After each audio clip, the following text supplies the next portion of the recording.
Yeah, I'm live now. I'm live now.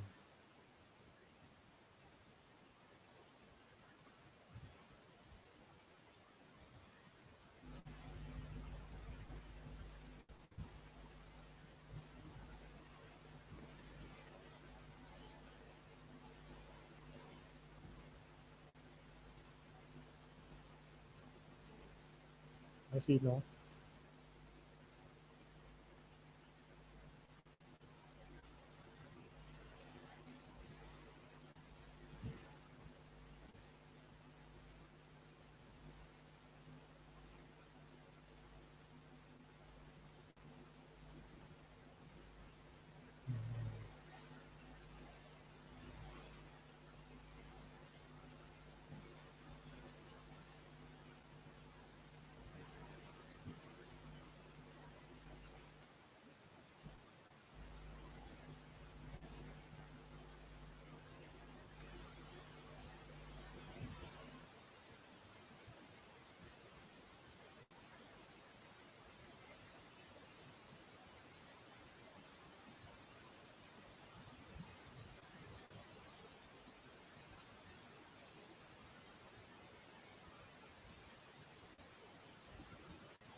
How many people are online?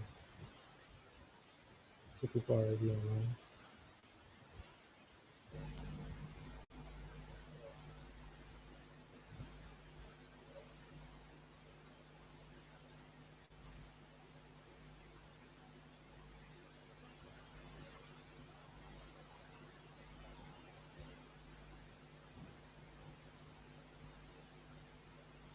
You're welcome live. If you're already online, just say hi. If you're already online with us, just say hi.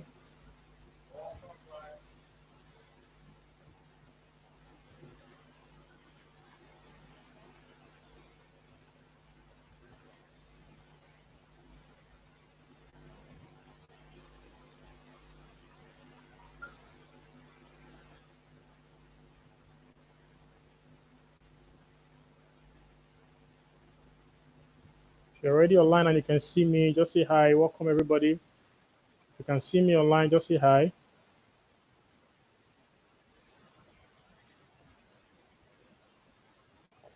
If you can see me online, just say hi.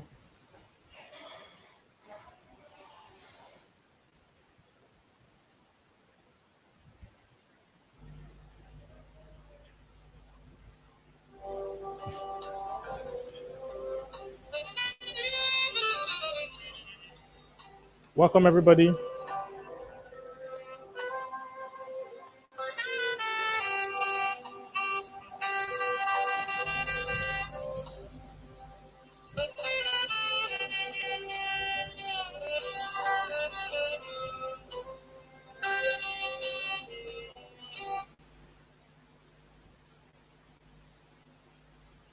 If you're online and you can see me, just say hi.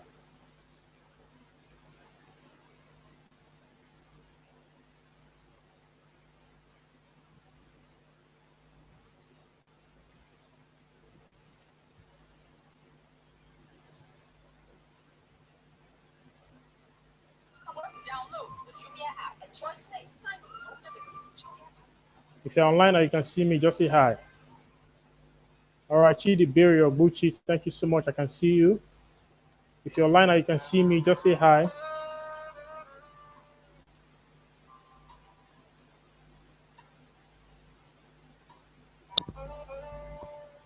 While we wait for our speakers, if you're online and you can see me, just signify by giving me a hi.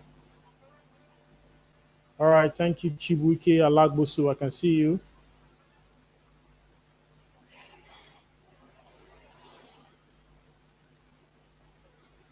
I can see you, Chibuike Alagbosu.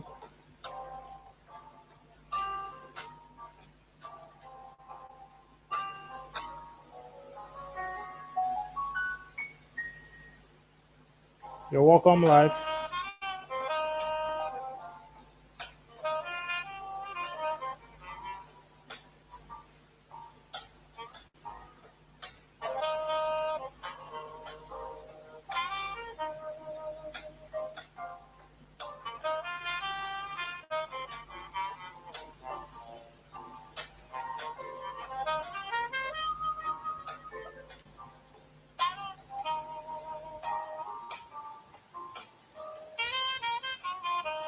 Okay, Shehu Ibrahim, thank you so much. I see you, Shehu Ibrahim.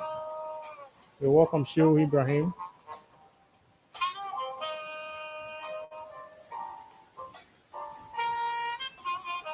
You're welcome, Shehu Ibrahim.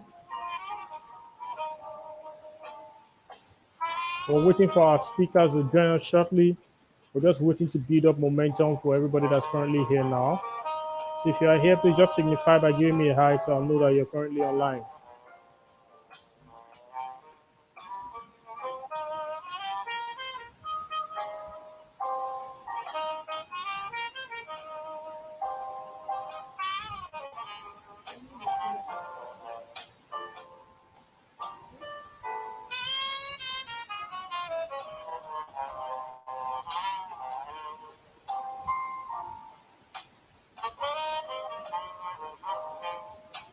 I see you, Ada. Thank you so much for joining us. We currently have 8 people online, so let's keep building the numbers. Now you can share the link. We decided to bring it up to YouTube so we can open it up to more people. So you can just share the link to as many people that you know. You can put it on your WhatsApp status. Just share it everywhere so more people can join us. We decided to make it more open. Anastasia, I see you, Anastasia. Thank you so much for joining us. You're welcome already. Our speakers will join us shortly. We're just trying to make sure we get more people before I bring them on board because once we start up, there's not going to be any pause. Dollar Queen, I see you, Dollar Queen. So everybody can just share the link now. We decide to make it open to everybody at the last minute. So you can share the link to your WhatsApp, share the link to all your friends so more people can join us right now. We're currently 9 people. If you're online, just say hi. If you're online, just say hi.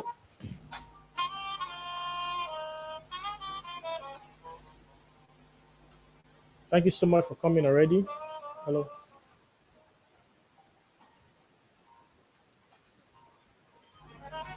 Obasi, oh, I see you. Thank you for joining.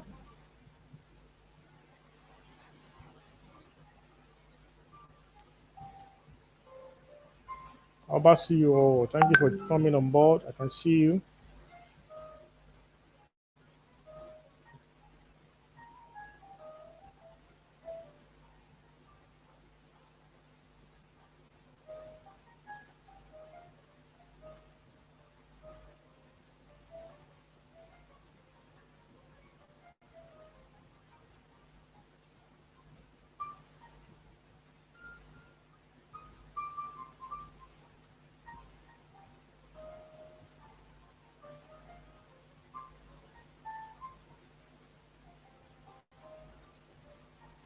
Thank you, Samuel. I can see you, Samuel Mamusa. Thank you for coming. Please, we had some technical issues trying to distribute the link through some control platforms. I had terrible issues with SMS services. I had issues with sending mail. So please just distribute it across to all your friends, send it to everybody, so more people can join us. We had over 200 people register, and when I tried to send the SMS link to everybody, I'm told some numbers have failed. So I really don't know what was happening. So just share the link to everyone so everybody can join us as we kick off right now. Thank you, Samuel, for coming on board. So in less than 5 minutes, I'm going to bring in our guest speakers to come on board now so we can kick off the webinar. Okay. Okay.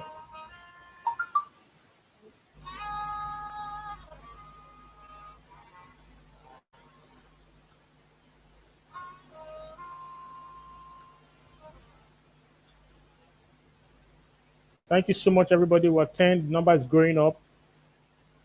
The number is growing, growing, growing, growing.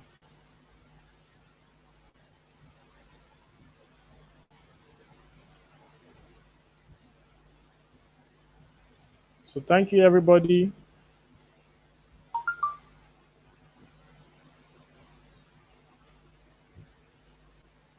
Great, the number is increasing.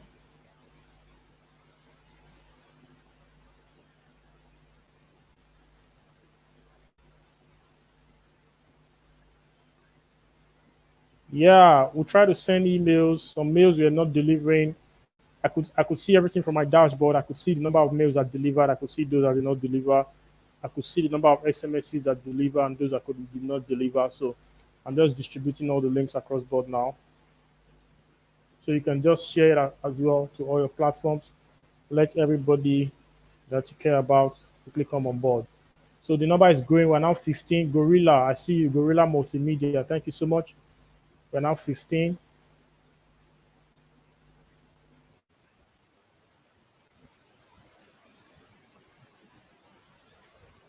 Let me call Onye.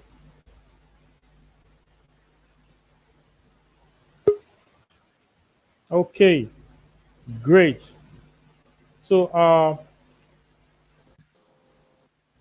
okay, so I have our first guest is currently live with us right now, and I'm about to add him to the stream.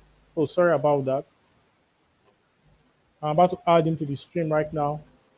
Great stuff. Ladies and gentlemen, ladies and gentlemen, okay. Ladies and gentlemen, ladies and gentlemen, thank you so much.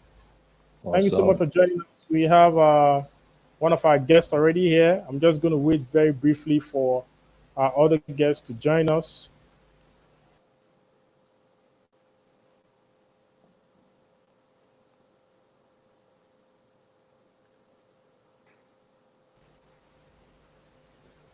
But already quickly. So already have one of our first guests already here with us.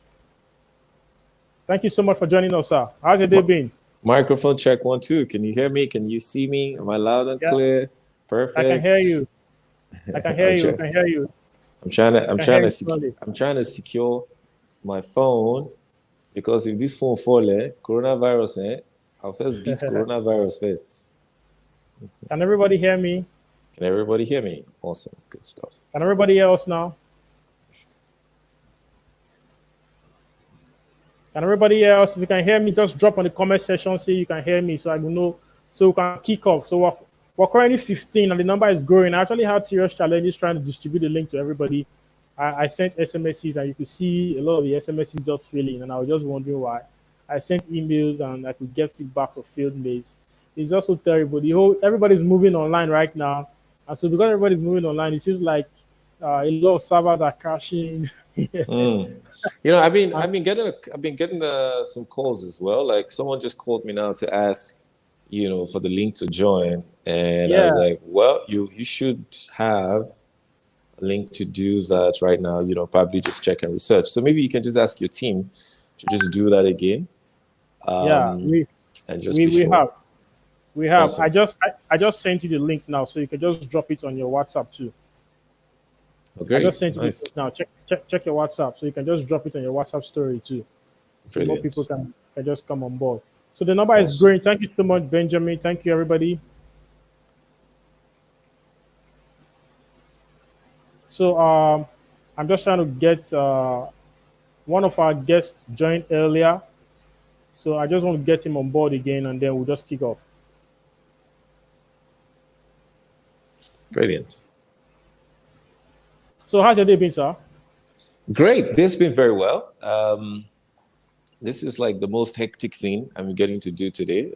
It's just been phone calls. You know, since I travel a lot, I get to do a lot of movement. And since this started, the lockdown plus there's the quarantine and things like that, a lot of what I now do, of course, is virtual. So at the moment, I mean, like 10 to 15 WhatsApp groups. That's like clients, both local and international.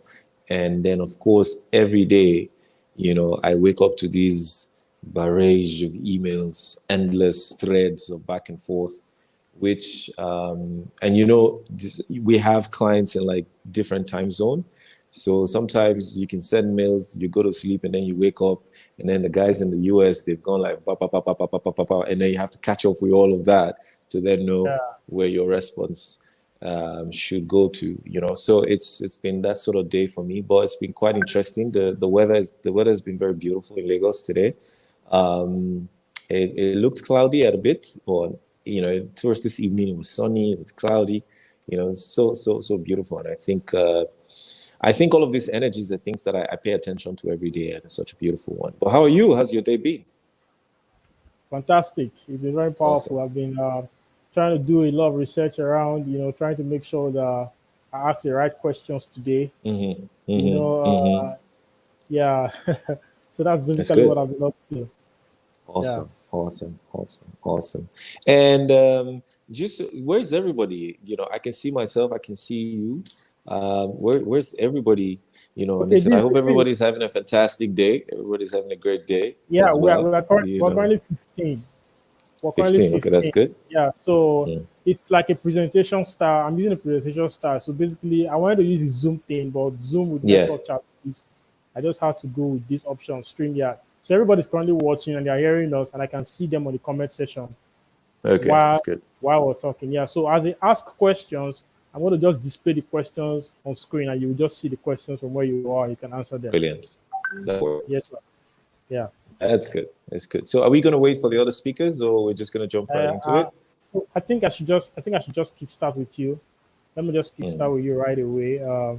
So in the last IG live, I don't know how many people here now were there, Mm. but Mm-hmm. we have very fantastic conversations, and Mm-hmm. you promised today that you're going to take it beyond, that ferry fairer. You just crashed the head, that time. Mm-hmm. And so you promised Mm-hmm. today that you're going to raise the bar. So Mm. I'm very sure you're ready for that.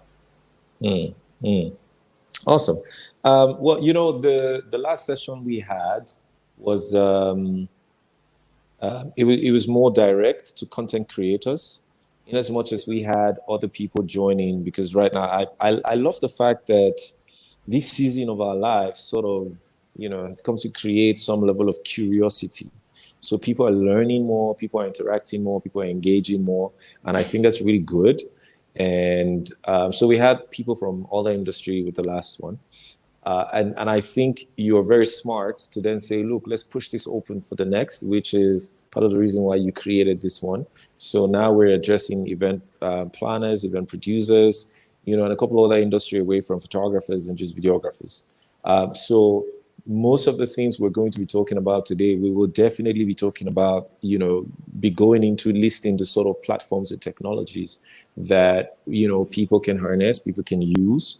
And then also, there are certain issues that the time we had, Instagram is just 1 hour, and after 1 hour they kick you out, you have to come back in. There are certain issues that we didn't want to just go like dive deep into because of time. So yes, we're going to have time to do this, and I'm hoping to take more questions this time around, because one thing about engagements like this, what works for this photographer may not work for that photographer. And some of the reasons are, effect of the environments that they're in, what sort of jobs they're doing. Like if you have a photographer who's earning from just doing weddings, and you have a photographer or a videographer who's earning from doing corporate projects, their realities might be a little different, as to when you have photographers who are doing the same thing or content creators who are doing the same thing. So I'm hoping that today we should be able to have time to take some questions and we can deal directly and, just see how far we can push. Same thing for like wedding producers and things. You also have wedding producers who are into just doing, event producers who are just into weddings and things. So it differs, and we will be addressing these realities. All right. So thank you so much once again, sir. So I don't know. Okay, let me just briefly introduce you again. I'm sure some of our guests here may not have been, in the last webinar, and they may not Oh, I thought exactly you, know. I thought you did that before we came in. No, well, that's cool. Well, everybody was just joining at the same time, and then Yeah, I yeah, saw yeah. you online, so I just thought I should just quickly bring you on board as quickly as possible. Awesome, Yes. awesome, awesome. Ladies and gentlemen, please let's welcome Sir Onye Ubanatu. Uh, Yay! let's welcome Sir Onye Ubanatu. So today, in the next 2 hours, our guests who are renowned industry experts will attempt to share practical solutions that will help you reposition your business to remain relevant now and in the future. Already we have Sir Onye Ubanatu. Okay, as I was just introducing you, our second guest just joined. So okay, I'm not seeing his live feed yet, but I'm seeing his name. He just joined us. Okay, great. So let me just bring him on board. All right. So thank you so much for joining us, Sir David Lanre Messan. Thank you very much, Mr. Are you still driving? Optimist. I appreciate. Are you still driving on your home now? I can. No, I'm done driving. Okay, fantastic. Thank you so much. I'm where I can talk. Welcome, Mr. David. My greetings to you, Mr. Ubuntu, right? Ubanatu. Okay, it's Ubuntu, right? Ubanatu. Ubanatu. Okay, sorry about that, really. But No, Ubuntu is a good word. Oh, absolutely. I assess it every time.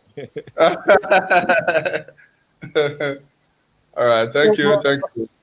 Okay, so I was just introducing Mr. Onye before you jumped on it. So thank you so much for coming. Okay, I have our third guest right now already with us, Sir Johnson Abbaly. Hello, Sir Johnson. Can you hear me, sir?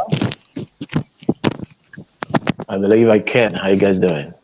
Very great. Can you hear me? Clear? I can hear you clearly. Can you hear me? Yes, I can. I can hear you. How are you, sir? Very well. Thank you so much for joining the live stream, the live webinar rather. We already have three of our guests already live with us right now, and the participants are waiting and eager to hear all the powerful knowledge that you have to share today. So thank you so much for joining us once again. Me, I'm here to learn. All those heavyweights you guys have gathered in that place. I just came to learn. All right, so thank you so much. So Mensa. My very powerful chairman, sir. Greetings to you. How now? Finally, it's Caro that is bringing us together. Caro is powerful. Caro is very powerful, man. I tell you. Good to see you, yes, sir. It's a pleasure, my brother. Yeah. Thank you so much for the opportunity. Yeah. All right. Thank you so much. So, Caro, I think we're set. Yeah. Yeah, we're set now. Okay, so let me just do a very brief introduction of the three of us, and then we'll just go straight, very, very short. Sir Onye Ubanatu is a renowned African creative entrepreneur who has done projects spanning from documentaries for multinational organizations across Africa and across the world. Sir David Lanre Messan, an Harvard alumni here, has been involved in idea strategy for so many organizations and is the CEO of First Founders and has done so much fantastic job trying to build small businesses and help young entrepreneurs across Africa and across Nigeria, basically, to help grow and scale their business. And Sir Johnson Abbaly here, one man that is full of inspiration, the CEO of Achievers Consortium, convener of Abbaly's Votex, one powerful platform with over 2,000 young Nigerians every day receiving a full bunch of wisdom nuggets to continue to grow their lives, to become very powerful persons with relevance and fulfilling purpose. Thank you so much, everybody, once again for joining us. There will be no so much time to go through all your bio because thank you. It's a pleasure, sir. So long. Thank you for joining us once again. So the first question I'd like to direct to Sir Abbaly. The first question I'd like to direct to Sir Abbaly. Sir, can you hear me, sir? Yes, I can. Okay. I can hear you. Thank you. We are in strange territories currently with post-COVID and all of that. Very strange territories. And more than ever before, vision has to be on the front burner. Vision has to be on the front burner. I want you to quickly delve a bit into the power of vision. I was in Abbaly's Vortex where you first talked about the power of vision, and today that stuck with me greatly. And in times like this, I go back to my vision, and it helps me to strategize and reprogram myself, to remain relevant. I want to quickly delve into the power of vision for our listeners and audience to quickly understand your perspective and how vision is important for them to succeed with the strategies that we're going to be sharing today. All right.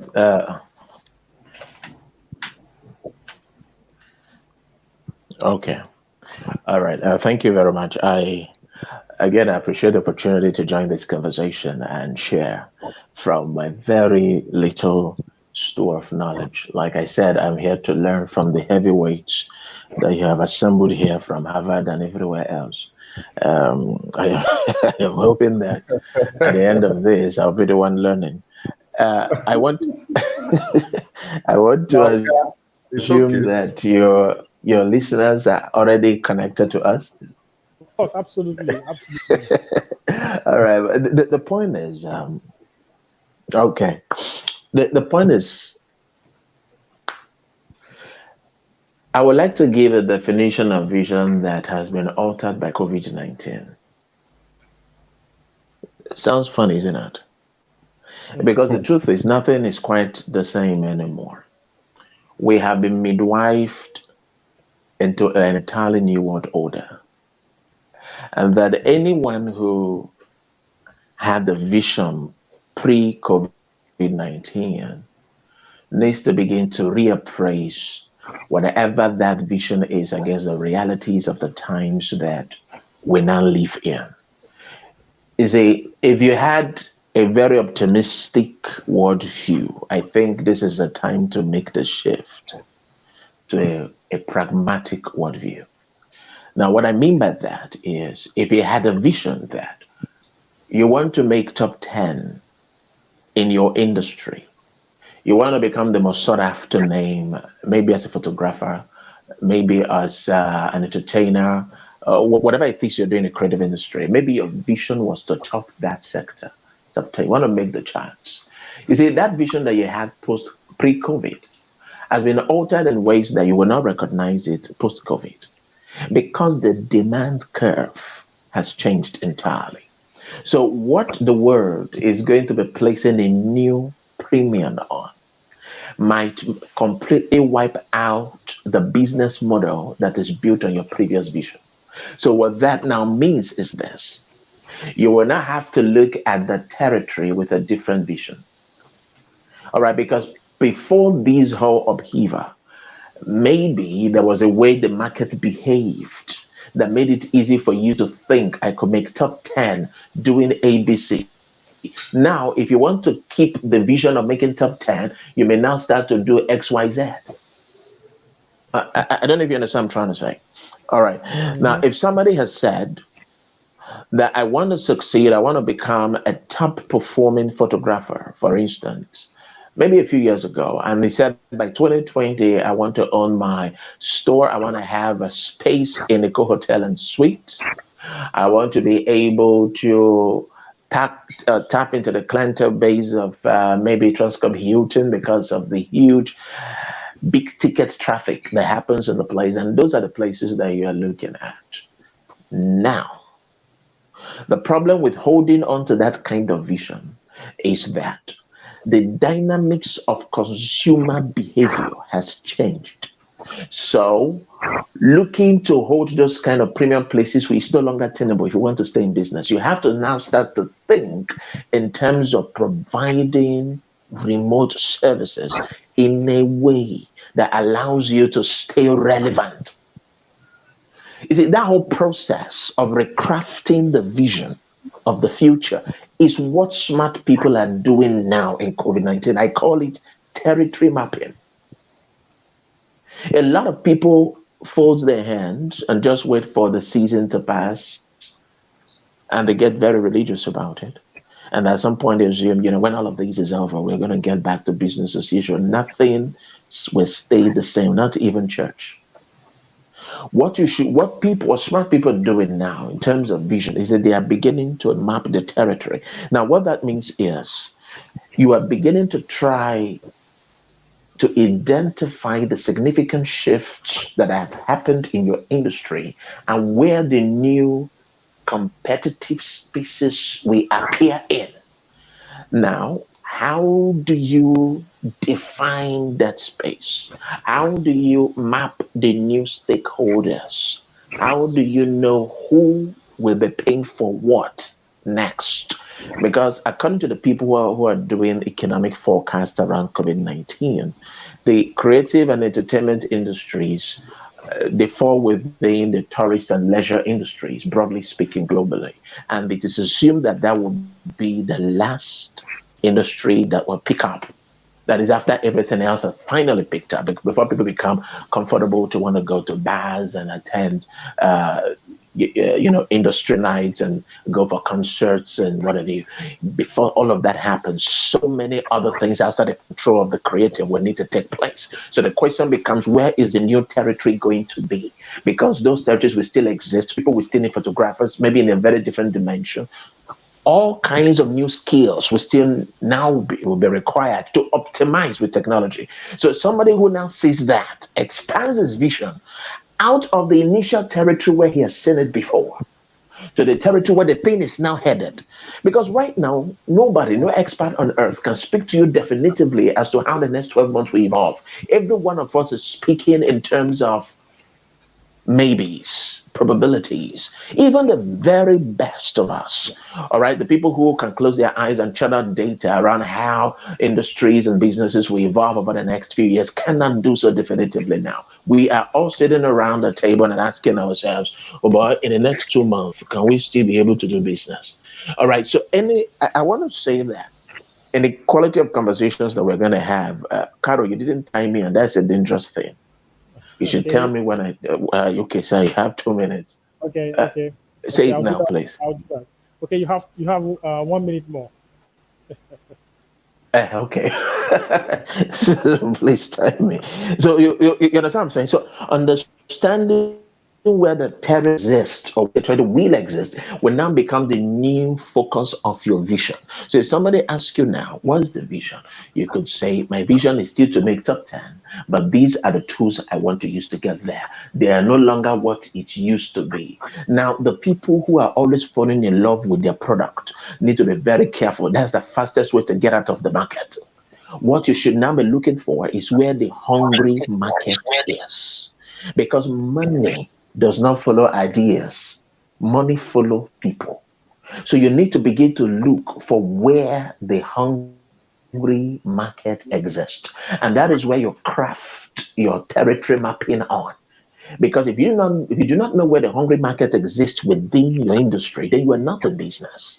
Is the truth of the matter. I hope that at some point we have time to stretch this conversation and look at other areas as well. But like I said, I'm very happy to be here to learn, and I am taking notes, really waiting for the heavyweights to come on board. And very good of you, Carol, to start with the featherweights. Thank you very much. So I look forward. Thank you, gentlemen. Okay. So, Sir David. Sir David, can you hear me? I can hear you. So you spent I've known you since around 2011, and you spent a large percentage of that period of time interacting with small businesses, SMEs. You're involved with SME growth. You traveled around the Middle East, trying to do all of this, all of this. What suggestions would you share to all the stakeholders? Now, remember, when I'm talking about stakeholders now, let me just quickly give you a perspective. Uh, the people who registered for this event that's holding right now, I want to quickly give you the percentage of those that are here. When we're talking about stakeholders, now we have 33% photographers, we have 62% cinematographers, we have 15% event planners, we have movie directors here, we have makeup artists here currently watching us, we have video editors, we have content creators, we have entertainers, No, no, tell them I'm in a meeting to collect. we have TV presenters, uh, we have TV presenters.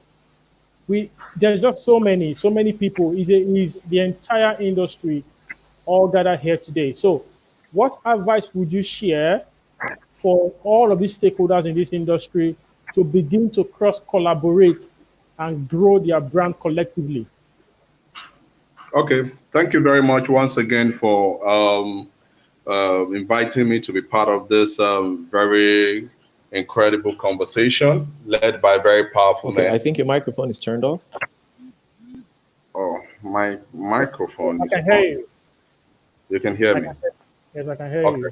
Oh, So okay. thank you once again. Thank you once again. So as it is and as it stands, COVID-19 has affected sectors and industries. But as much as it has affected sectors and industries, it has also, presented, opportunities as much as it has presented challenges. But the key question to look at, with my experience from what has happened and what is happening now, following what just Mr. Johnson Abbaly has said, there's need for territorial mapping. And in the case of territorial mapping, just to kind of further it, it's important that creative people, presenters, movie directors, and all of that begin to adopt a new model towards, delivering the value that they have to their consumers or to their target market.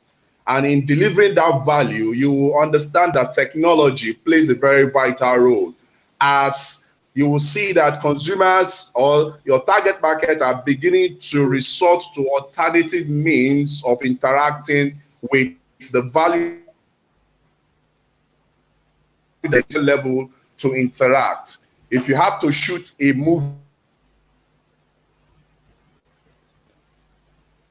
how will your consumers interact with your content? And these are key questions to kind of ask. What kind of technology will better drive what it is that you want to do? So I think that we are in that era where, one, we need to revisit the vision. Two, we need to revisit the process of delivering, our value, or the process of implementing our vision, our new vision for post-COVID-19. And some of those processes includes, having to, one, design a new digital operating model, or designing a new digital business model that kind of looks into, the different channels that will deliver the value that you have got on one end, and also looking at how best you can deliver that value. And I think that for creative people as it is, you have to be able to look at the different options of delivering the value that you have got to the target market that you are looking at. One of which is to, look at how you can translate your skill or the value that you have got into some transferable value. If I am a photographer, for example, I know that as it is, a lot of people will begin to look at DIY methods to doing photography for themselves. And if you go on AliExpress as of today, you will see that even the dynamics of marketing for them, the kind of photography product that they are marketing has changed. They are no longer marketing sophisticated materials, equipment to people. They are now marketing DIY equipment, where you can just plug your phone and you have the light, you have the microphone, and you can shoot a small movie for yourself, or you can make a presentation by yourself. So the key question to ask at this point in time is, following these new dynamics, do I not need to start educating people on how to be better presenters, how to be better photographers, how to be better movie directors from the comfort of your home? Because a lot of operations, a lot of interactions will begin to take place from the house. A lot of offices will begin to operate from the house. So how can you develop a consistent model that kind of, one, educates these people for a fee, so you can begin to have money on one hand. So which means that you have to begin to, one, think of a digital value that you can offer, look for a digital platform that you can put this value on to begin to engage with the market that is already changing to a DIY. Yeah, I was in a computer village a few days ago, and something happened. I was asking for a new laptop, and the laptop guy said, laptop is out of stock. And I said, why? He said, for everything they have, they've been sold. People came rushing to buy laptops, which means that, one, children will begin to learn online. So their parents are beginning to buy laptops for them. A lot of businesses are beginning to see how they can transition to digital. They went to buy laptop. A lot of people are beginning to think about to do things by themselves. They've gone to buy laptops. A lot of people are thinking about to edit photographs, pictures by themselves, and little movies for themselves. So they've gone to buy laptops. So laptops have to be out of stock. You understand? So I think that as a creative person, we need to begin to really look at that from one angle. And if you have to offer your service also, considering the fact that beyond educating people on DIY skills, that's DIY, simply do it yourself, DIY skills, it's important to also begin to look at how best you can build a digital or a community of digital talent that can offer these services from wherever they are, and they are all still connected to you. Thank you so much. Sir Onye, I wanted to quickly jump on that. All right. So there was a little bit of problem with the audio. The audio keeps going on and off on my side. I just didn't want to interrupt. So what you can do, you can just quickly summarize, that, and then we'll just go with it. Okay. Basically, what it was saying is our creatives need to begin to come together to focus on Absolutely. Yeah. on how they can transform their talent Yes. into digital, into a digital economy, basically. Absolutely. Simply Absolutely. put, how you can take your talent online and train people. Previously, your clients were focused on those who want to get married, etc. But now they can now almost do some of these things by themselves. So how do you train them to do it better? How do you share your skills for them to ensure that whatever they are doing, they can do it better and they can make money from that, transferring your talent? You mean the clients or amongst the vendors itself? To the clients, from my understanding of what he said, to the clients. Okay. So the vendors here now need to begin to translate their skills into digital talent. Yeah, absolutely. All right. So two things is very key here, and big thank you to Larry and David.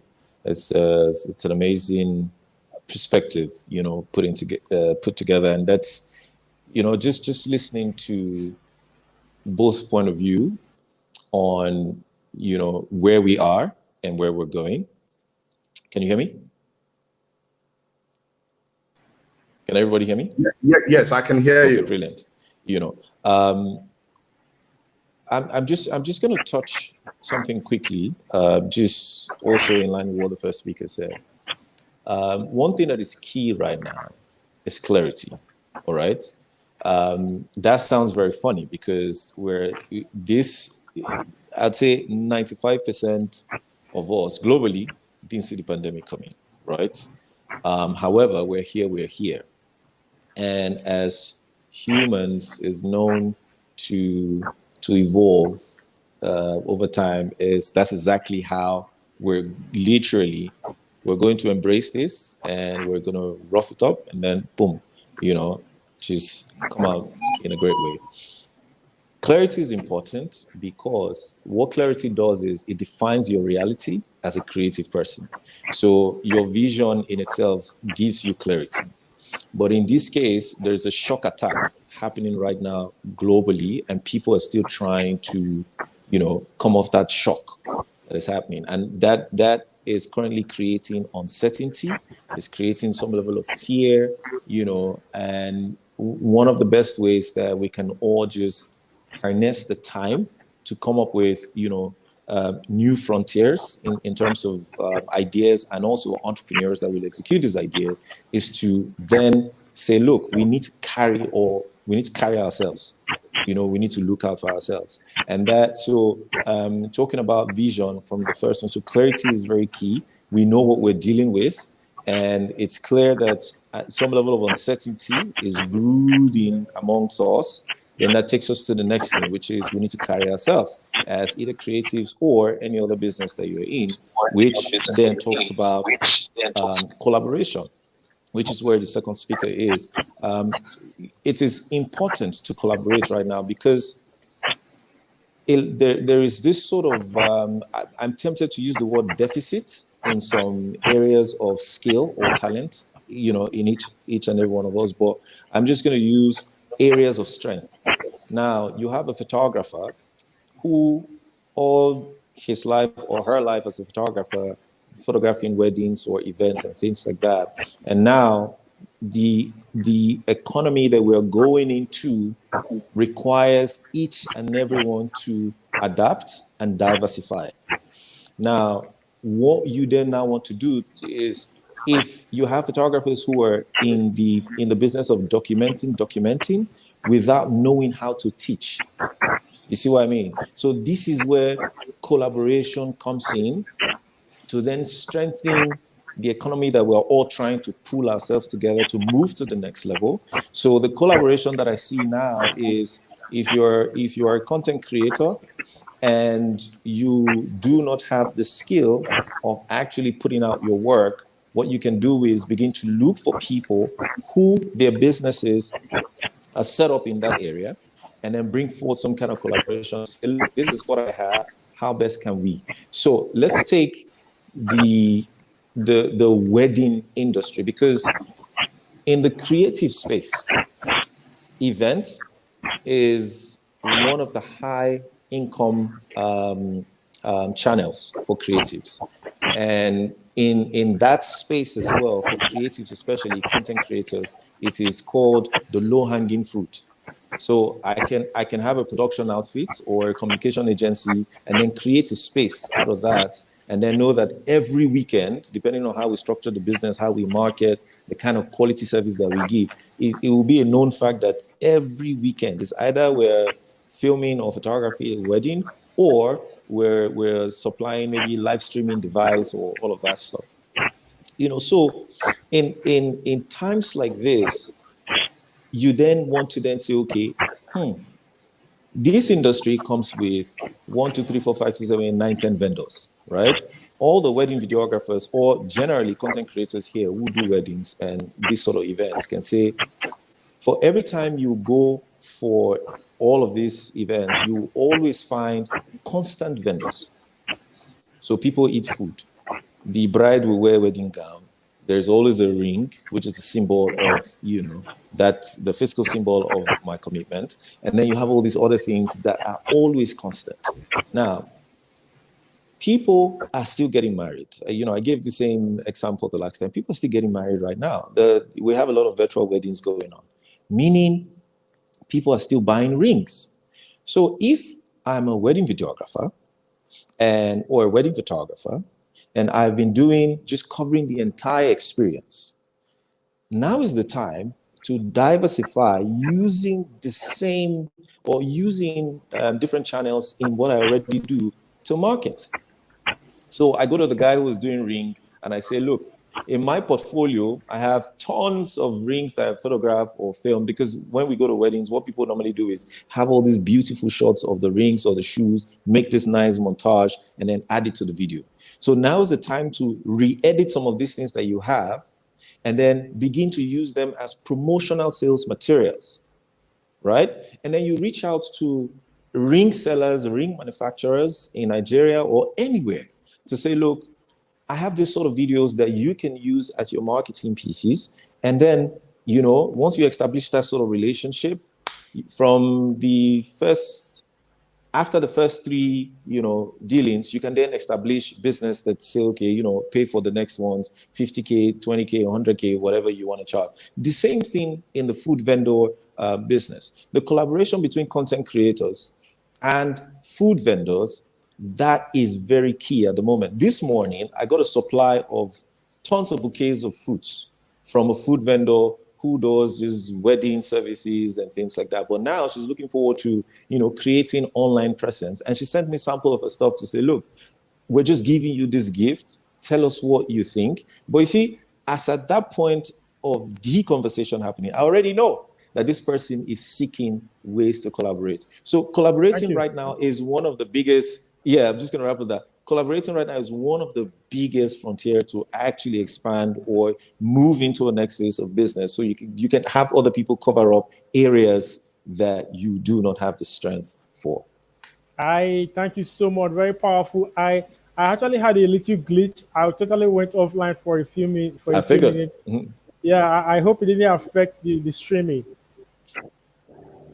No. No, I don't think Okay. so. All right. Thanks goodness. I was so scared. My network just totally blanked out. I had to switch to another network. Third world things, Abby. Welcome back. It All happens right. everywhere. All right. So thank you so much for that. At least from where I joined, I could already figure the powerful conversations that you already shared.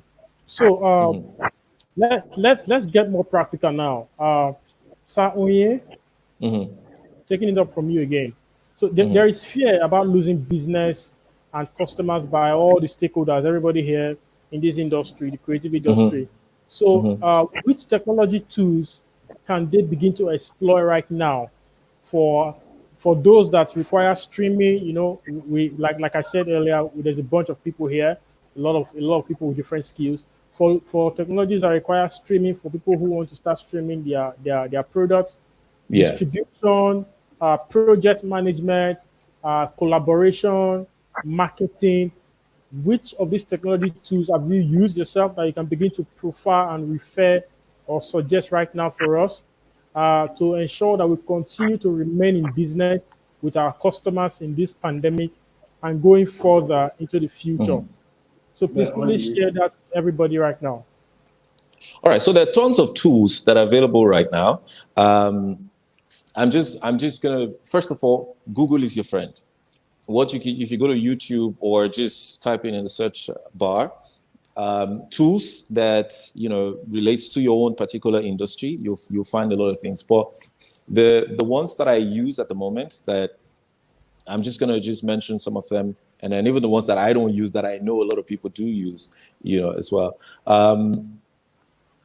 One thing that's very key right now is visibility, right? So whatever business that you're in, just know that now is the time to have a lot of digital presence. So marketing and brand positioning is key, and that's where you need all your Instagram, your Twitter, all of that stuff that just basically just puts out your work and creates some sort of engagements with your consumers or your clients or the audience that you service.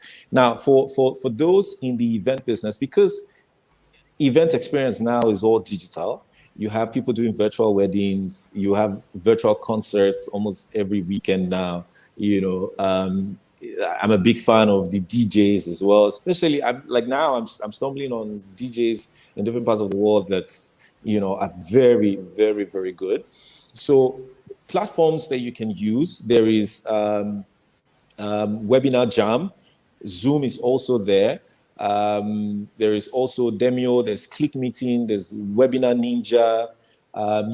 So these Can, are can, like can, my, can you take it slowly? I think some people are writing right now, so we could go oh, slowly. okay. So there's Zoom. So these are streaming platforms, right? So these are virtual platforms where you can actually host events. So this is for people who are into events at the moment.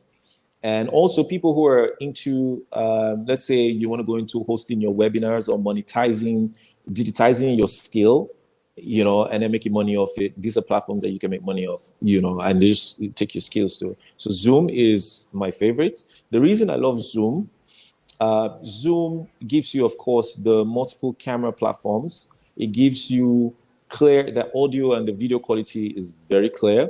Although the bandwidth and the streaming strength, depending on the service providers in your country or your area, can be a little funny.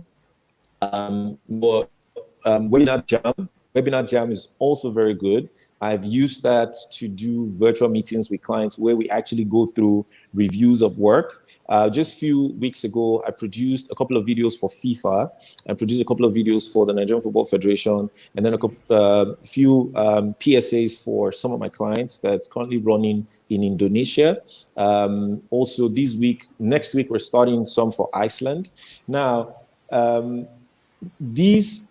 the client needs to have conversations with you. The client needs to do reviews, right? And you can't be doing, oh, I've sent it to you, watch it and tell me what you think. that might just take a whole lot. So you need a situation where you can actually review materials real time. So the platforms that I use are the ones that I just listed. So Zoom is actually great. Google Hangouts is also very great as well. Webinar Jam, and there is Demio, and you have Click Meetings, and then Livestorm. I've tried Livestorm a few times.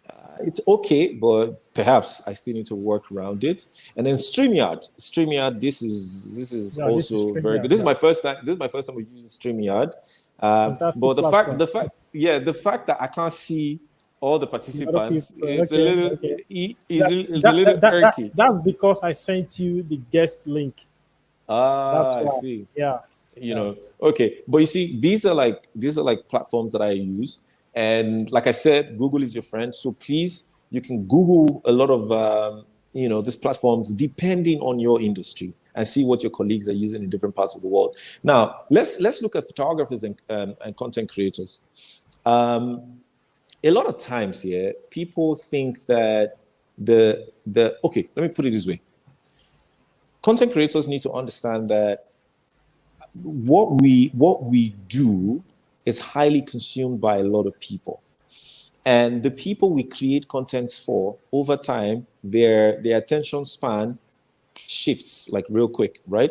So you need to just have that mindset of, you need to be flexible, you need to adapt like real quick, and then you need to have some sort of organization. I love what the first speaker said, that look, if you're the type that you hold on to your work a lot, now is the time to just open up your archives, right? But you have to do it systematically so you can manage your inflow and make money. So some of the sites that are available, for content creators, you have like Stocky, you have Getty Image, you have your Shutterstock, you have iStock, all right? iStock, Shutterstock, Getty Image, Stocksy. These are like some of the best platforms where you can sell your work, where you can market your work. Now, again, remember earlier I talked about your reality. So somebody might say, but I cannot be putting weddings on these platforms. You see what I mean? Yes, you cannot be putting weddings, but guess what? You have tons of shoes, you have tons of rings, you have tons of wedding gowns, you have tons of cakes.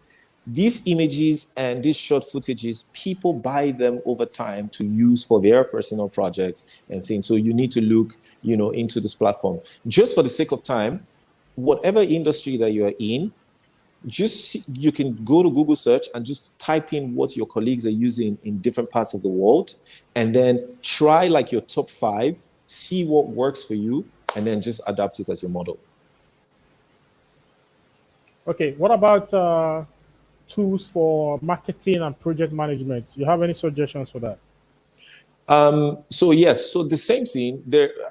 I don't use most of these tools for, apart from the regular platforms, Twitter, Instagram, email sales, text, SMS marketing. What are those other ones again? So those are like the basic ones that I use, right? But for people who are into experiential marketing and things, I think those guys will have like proper answers to bigger platforms that they use on a big scale. Sir David, I want you to quickly jump on this. Hello, Sir David. Can you hear me? How come we have just two? Are they still Sir here? David, can you hear me? I can hear you. I can hear you. Yeah, so I'd like you to Awesome. quickly jump on this.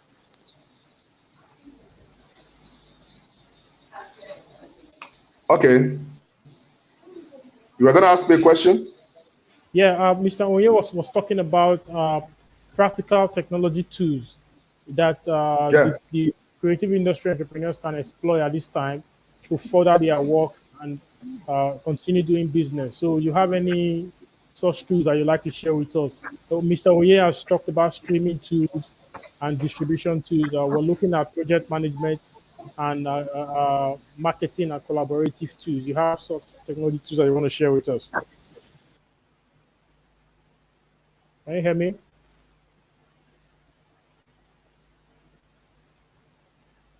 Hello, can you hear me?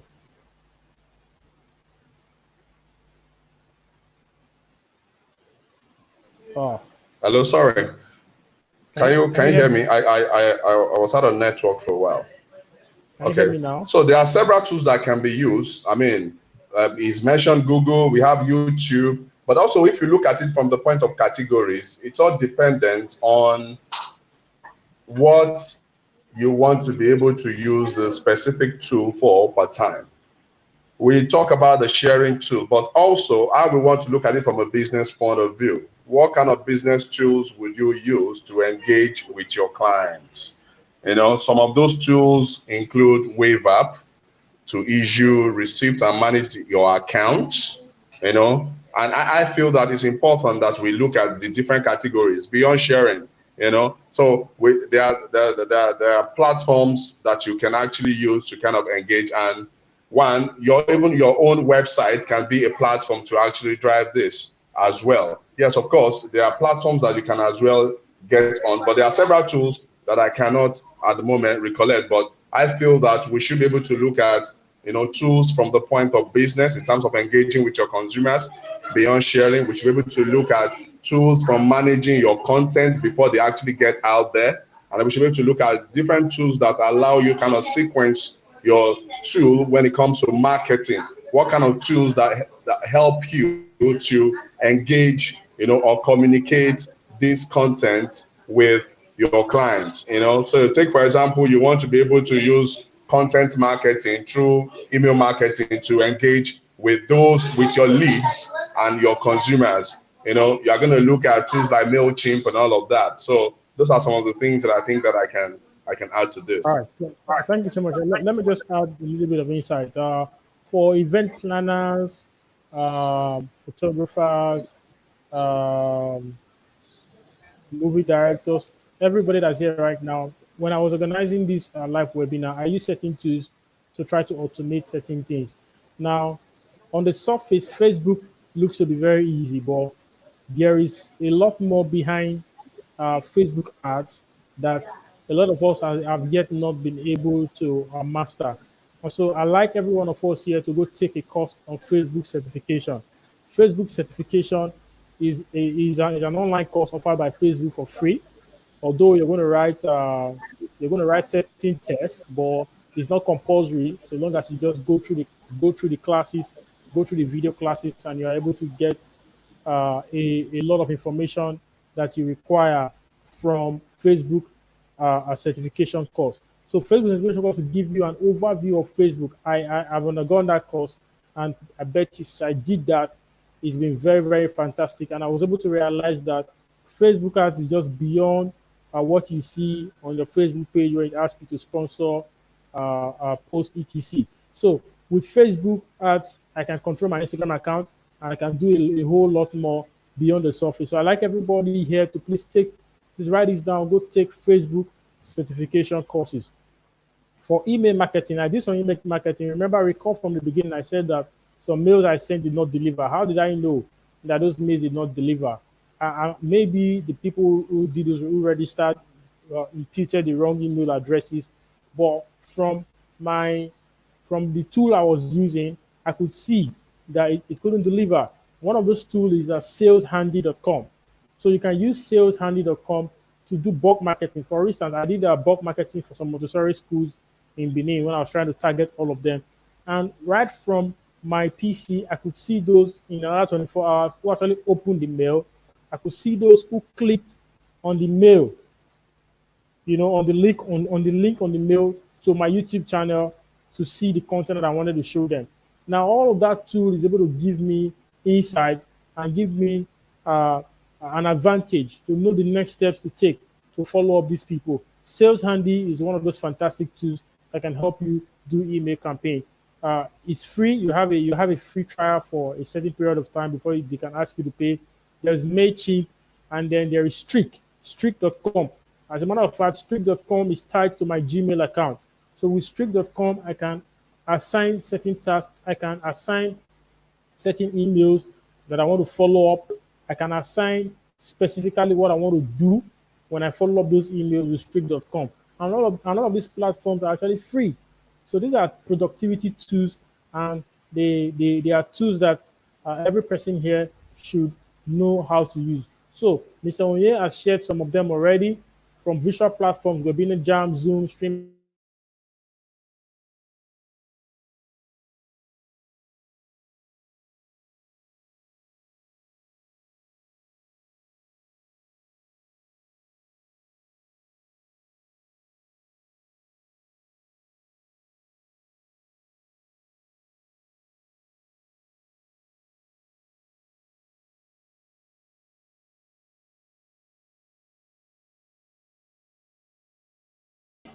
Yeah, sorry, the network issues again. And so we're going to be using Zoom for that funeral. And trust me, I mean, I'm not going to lose money for basically taking up that initiative. So those are tools that you need. Then Mr. Onye talked about getting images, Shutterstock for photographers and videos to be able to host their content online. And then there are other productivity tools called, there's one I use a lot, Evernote. I think every creative person needs an Evernote in their phone. Evernote is uh, an app that synchronizes through both on my PC and on my mobile device. So with Evernote, I don't have to remember, a whole lot of things. Ideas that come on the go, I just take them to my Evernote, and once I drop them there, that's it. It's there for life. Whenever I log into my Evernote account or my PC or my mobile device, I see all of them. And then if you use uh, uh, Microsoft tools too. There is the sticky notes for Microsoft. Now these are tools that can help you to keep moving on the go. And then I have other tools on my mobile phone that I just like to quickly also share with us. For instance, I have this tool called To-Do List. It's an app on my mobile phone. To-Do List that helps me keep track with my activities for the day, and it's a fantastic tool since I've been using it. And there are other tools for financing. There is a tool I use called spending app. Yeah, I think that's the name, spending app. I'm trying to find it on my phone now. That I use to keep track of my finances. So every creative person who wants to remain productive in this time should take note of all of these tools and begin to apply them, to grow your businesses.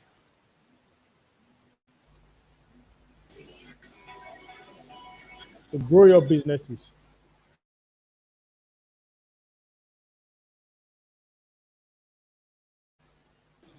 So quickly, I want to jump on the next question. This question is to Sir Abbaly. This question is to Sir Abbaly. Um, During events, people laugh, dance, they eat, they have fun. Now, capturing that real-time experience. Okay, Sir Abbaly is not online. Hello, sir. Can you hear me, Sir Abbaly? Yeah, of course I can hear you. I've been backstage for the last half an hour. Thank you so much. So this question is directed to you. So during events, people laugh, they eat, they have fun. Now, capturing that experience is one of the core of photography and videography. So now that we're talking about visual streaming technologies as new opportunities for stakeholders to quickly jump on to push their businesses, how do we use these tools to create the physical intimacy, that physical intimacy and that experience for the clients? Is there a possibility? Are there things that we can do? Are there ideas that you can share, for us to be able to do that? All right, my ideas are pretty radical. I hope you can handle them. And if you ask me a simple question, we have to answer. Uh, All right. Okay. Human beings are social animals. There's nothing you can do about it. You see, all this lockdown that we have it back and forth is only for a very short time because if we stay indoors too long, we'll go crazy. So at some point, we'll all come back again, interact and learn and, have fun. Vibrant as it used to be, at least for the foreseeable few years. Highly wiped out of, recent memory. So as long as that, recurring uh, situation of COVID is there, we will continue to have problems with physical engagements. Now, moving all that engagement online, This is so funny.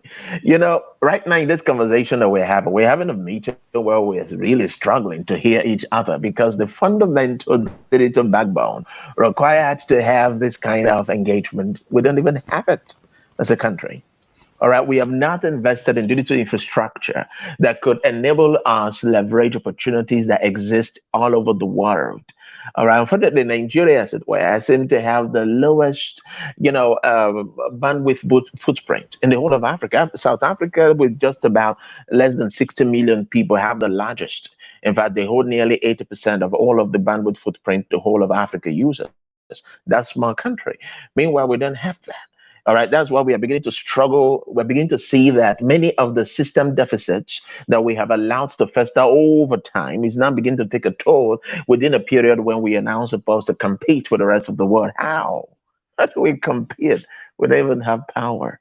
So you see, these are fundamental problems that anybody who is trying to leverage what exists out there we have to become familiar with, accept, and then grow beyond it.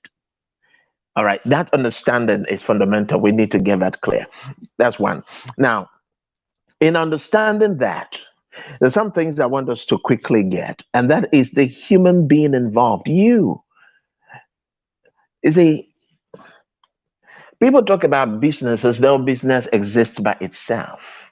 Business is an extension of the business owner.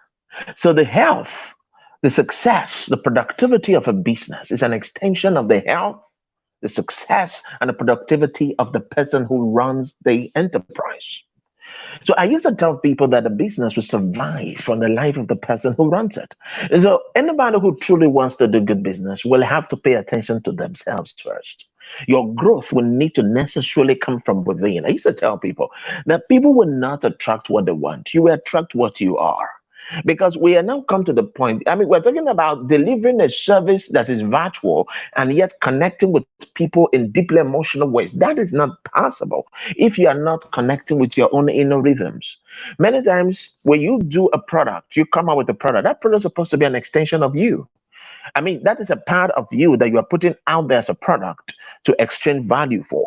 So anybody who is buying that is buying your ideas, is buying your time, is buying your sweat capital, is buying your intellectual capital. In fact, a piece of you is out there in the marketplace. So that when I buy it, whether physically or virtually, I buy a part of that person. See, there are those of you who will do anything. You will kill to download the music of some of your favorite artists elsewhere. What do you think is selling to your music? No, it's not selling music. It's selling more than that. He's selling himself. He's giving you a part of himself as an experience and he's putting a price tag on that.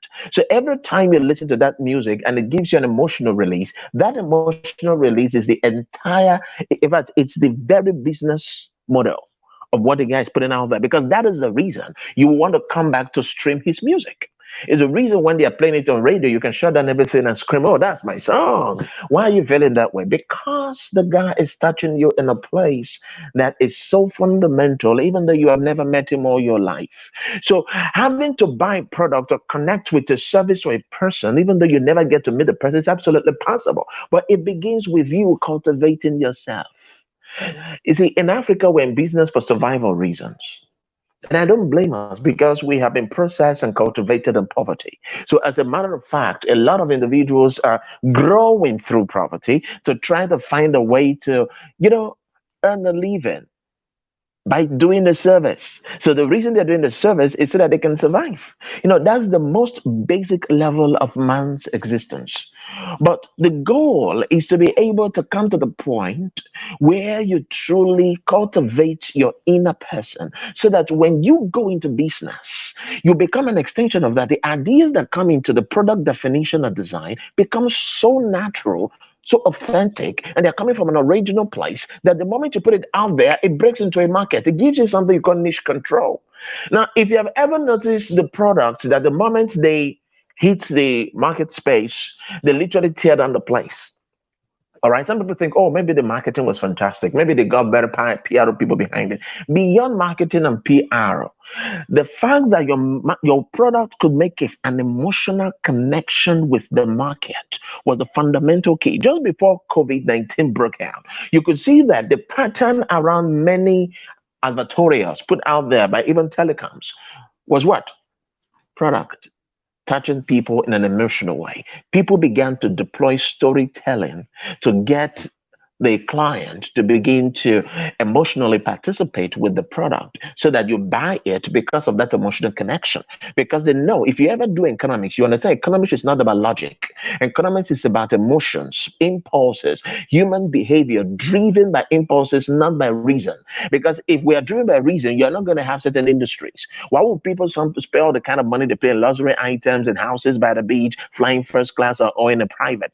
Now, all of that are decisions that people are making because of how those things make them feel. So the people who invent technology, who invent businesses, who put out product, are not putting out product merely, as I said, they're trying to make it connect. That connection, that human connection, is necessary. It's why a firm that is into engineering, we hire somebody that did anthropology, sociology, psychology to come and head marketing. And then you're wondering, why would a psychologist, a fine artist, come to do that? Because a fine artist knows. I'm telling you the truth. Many big 500 Fortune 500 companies are hiring people with master degrees in fine art to come and bring some dimension of design. You understand, a human touch to design in such a way that when they're putting out a product for a new phone, for a new car, there is an emotional connection with that product that makes people want to buy it because of how it makes you feel. It's called soft sell. All right. So these are things people need to master. Now, we may not be in that very sophisticated kind of market in the world out there, but the truth remains that you want to push out the business. You are in photography, you are in fashion, you are in cinematography, you are in videography, whatever graphic you are in, friend. The truth remains that there has to be something about your core personality that is transmitting through the product they are putting out there so that people are buying you. They're asking for that service, not because there are 100,000 people who can do the same things that you can. So the only thing that will make anybody wants to opt for your product or your business is the thing that you have that others can't have, and that's you. But how many people are really developing themselves? All right, to the point that when I buy your business, I'm buying a part of you. This will become increasingly relevant. Look, I may not have this kind of conversation with people like Dangote who went to manufacturing. Whether you like it or not, you are going to eat spaghetti, you are going to need sugar to drink gari, you're going to do other things. Those are a different conversation. You understand? I'm talking about people in creatives. The very nature of art is that it imitates life. So whether you're doing photography, you have to do photography with a certain feel for the human emotion. You must connect with people in a vicarious way. The people just want that product, that picture, that material that you're putting out there. But that cannot happen if you were not deep, if you have not found your center of gravity. A lot of people don't have that center. They don't know what they are, who they are. So they cannot operate from someplace deep. No, you may think this is just psychological talk, but listen, it is the very heart of business. Go and check all of the people who are moving stuff around the world. Many of the people that you envy, you invite to come and speak. I used to tell folks, the people you invite, the leaders whose books you'll read, their stories are not in those books. You want to know their stories, you got to visit them. Pay attention. Look, just watch what they're doing. See, people just write principles there. Principles are like ingredients. They are not secrets. If I get all the principles of success, is what this man is using to move his industry, his institution, his organization, his church to that level. Now, and you buy the book where he has outlined a couple of those principles. If you doubt what I'm saying, buy that book and do all the 7 D's to success or 13 B's to whatever. You will not produce the same result he's producing. Why? Because all he did was to give you the recipe. He did not give you the method. How you combine the ingredients is the secret. Because I can give 10 women the same ingredient to do a goosey soup, but they will not produce the same kind of soup. So, and understanding how to combine all the ingredients to give yourself that kind of value in the marketplace has to do with your own originality. That is what comes in into the business place, so that you can go into an industry where people think it's already saturated. There is no room for a newcomer, but you have come in and you reintroduce and ask what we call that niche control. Finding your niche control. The moment you find that one thing that you do well, that carries the very signature of your work, people will just know that if the quality is not there, his signature is not on it. I just feel that I should introduce that dimension, because as many young Nigerians, many young Africans, are getting ready and preparing to, do quite a lot of things. The one thing that they have not realized, that any true lasting change must be visceral, must come from within, and that is what you want to do. The other thing I like to very quickly bring in as you are preparing to engage a virtual world, quite literally, is your skills. We are now entering a new realm where the skills gap in the world will become increasingly more obvious than ever before.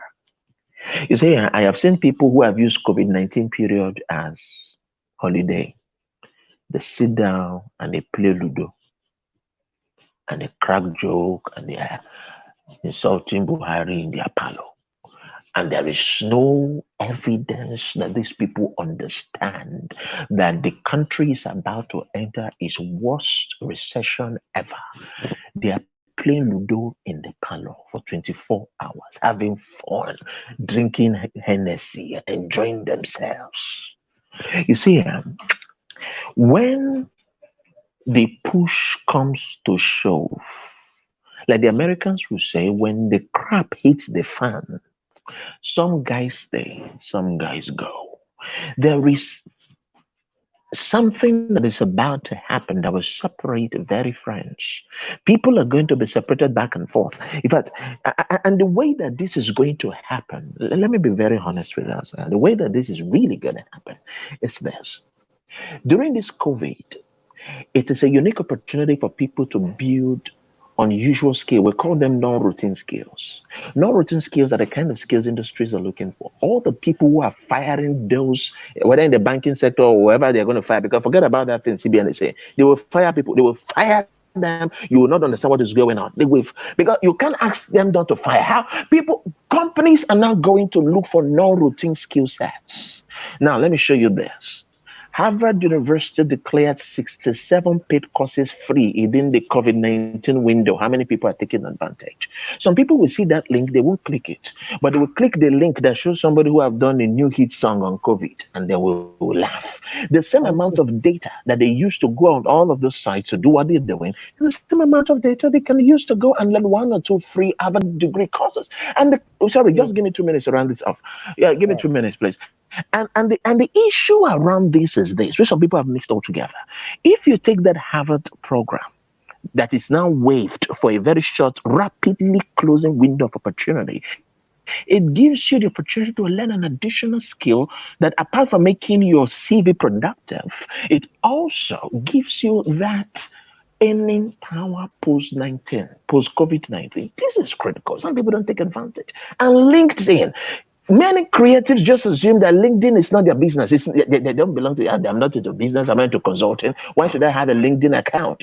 The world is evolving. The way that things are happening now is that there is a cross-disciplinary approach to solving problems. So if you don't have a well-researched, refined profile on LinkedIn that puts you out there, that says something like, I can use videography to help create possibilities in car designs, so that somebody can look at that and say, we are looking at a new African market. Can we check LinkedIn and see if there is anybody with a skill set that fits into the kind of thing that we are looking for?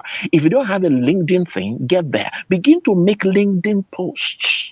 All right, become a subject matter expert. Choose a niche that works for you, and then develop it like an expert, and then put out something there once a week, even if it is only 200 words. Create a digital footprint that makes you relevant. Because by the time all of this is over, so people are playing Ludo, and you are strategically positioning yourself, then you discover that you have an advantage which most people don't realize. Sorry, I've taken over this thing. Over to you, Carol. Thank you so much. Thank you so much, Sir Abbaly. Fantastic conversations here. And so I'm going to bring in Sir Onye right now for the next question. Please, if you have questions, this is time for you to start dropping those questions now because we're gradually coming to a close by, I think, by 7 p.m. or thereabout, we should be done with this conversation. So quickly start dropping your questions so that I can start allocating it to our various guests. So, Sir Onye, welcome back.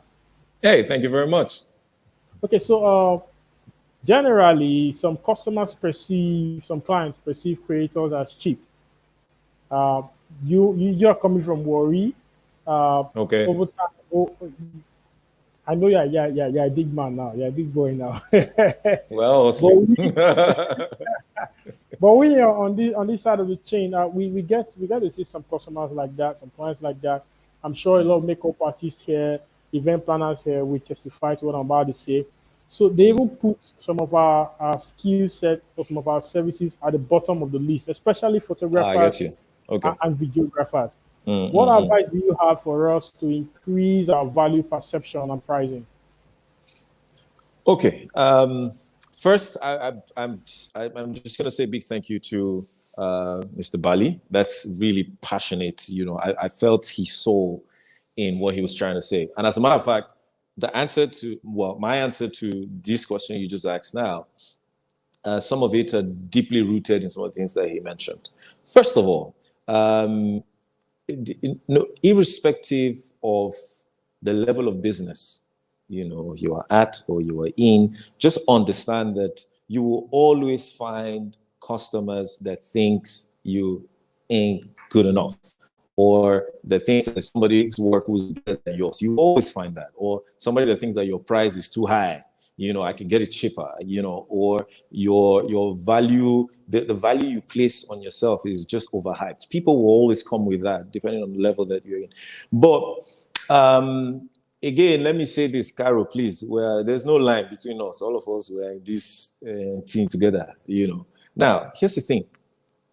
When it comes to value perception, right, or anything that has to do with respecting the value that you bring, that in itself starts with you as the carrier of the value. Because the truth is, you cannot sell what you don't have. People cannot buy what you don't have. People cannot buy into what you do not believe in. So the big question I want to then ask, which of course, for everybody listening, think about this carefully, to say, look, if I say that clients don't respect me, the question is, do you respect yourself? Now, what are some of the checklists, I can put in place to then say, if I need people to respect my business or put me as priority, I should be able to, tick these boxes. Number one, raise your standard. Again, in caps, raise your standard. Increase in value. And once you do that, that then becomes your number one marketable product. And then you can then go to work with it. Now, just for the sake of understanding, what are some of these things that you can do?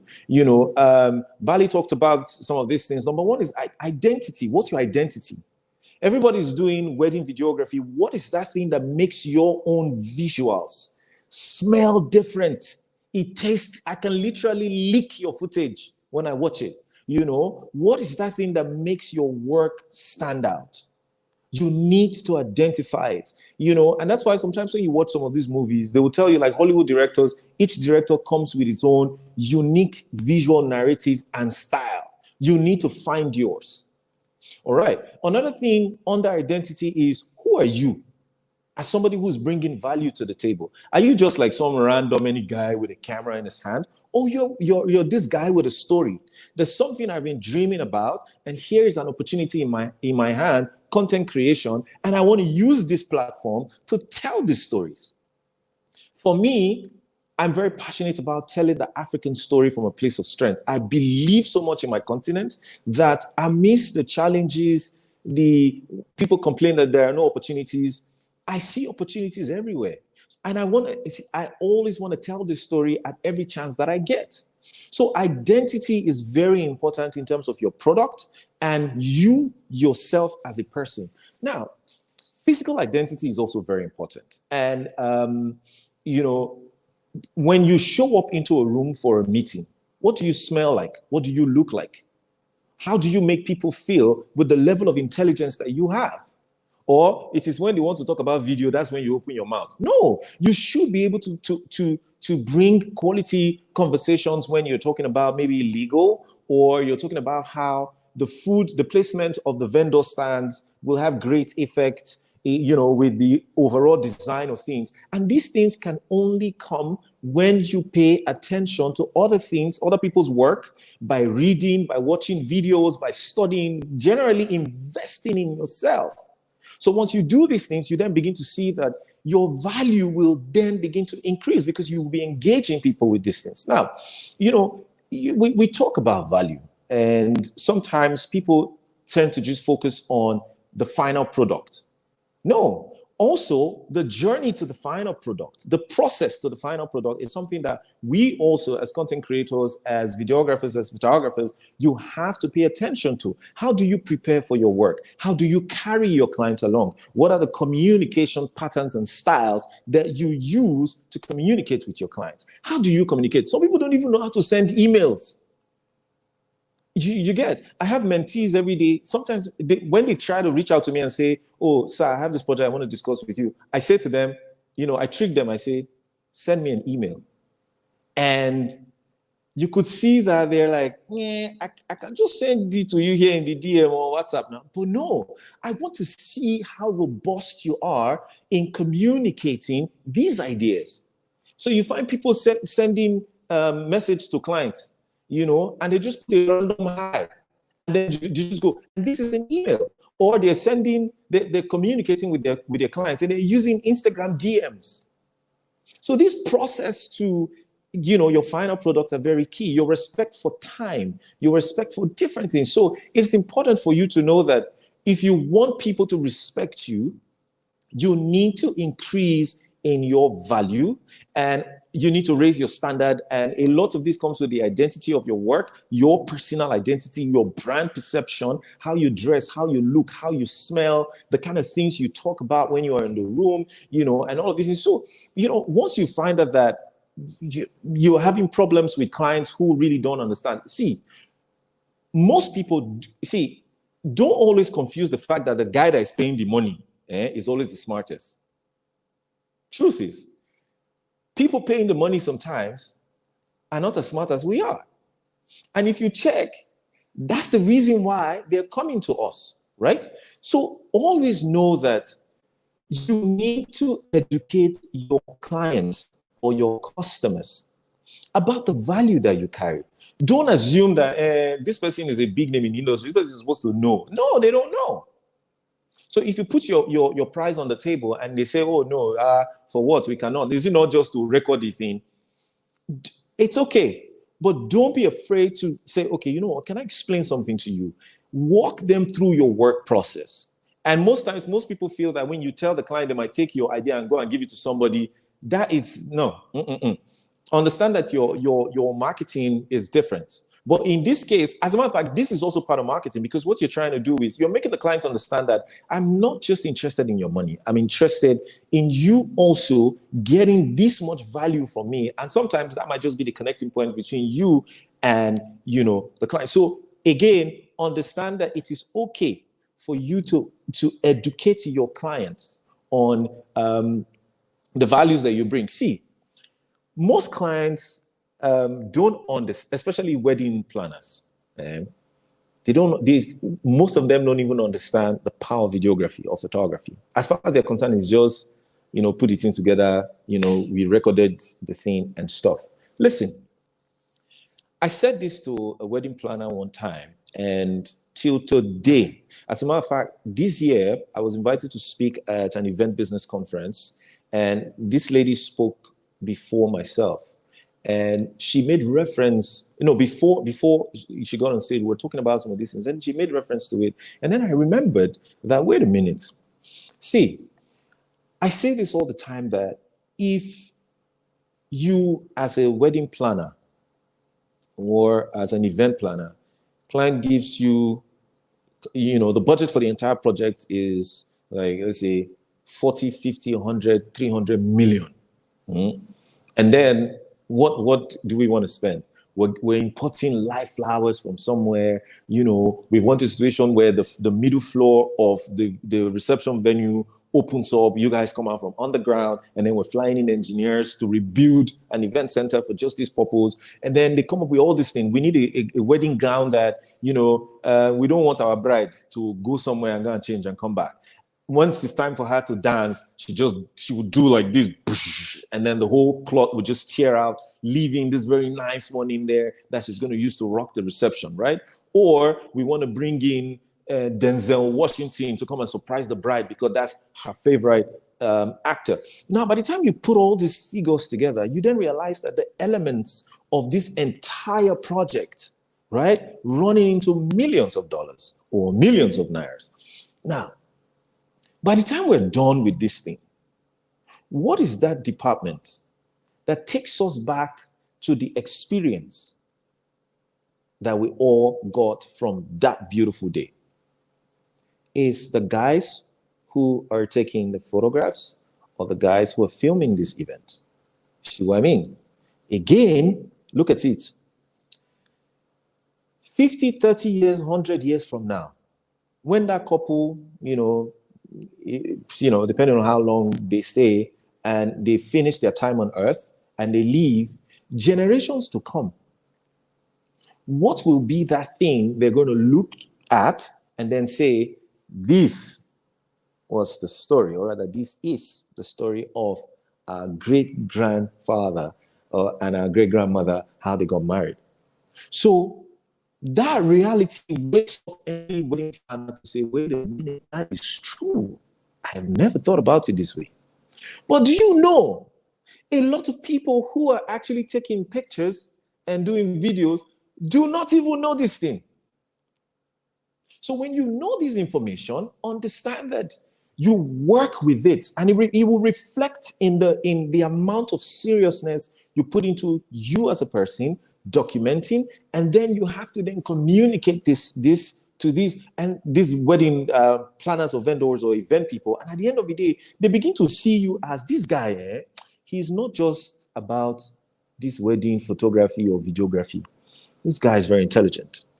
At the moment, a lot of my clients cut across just content creation space.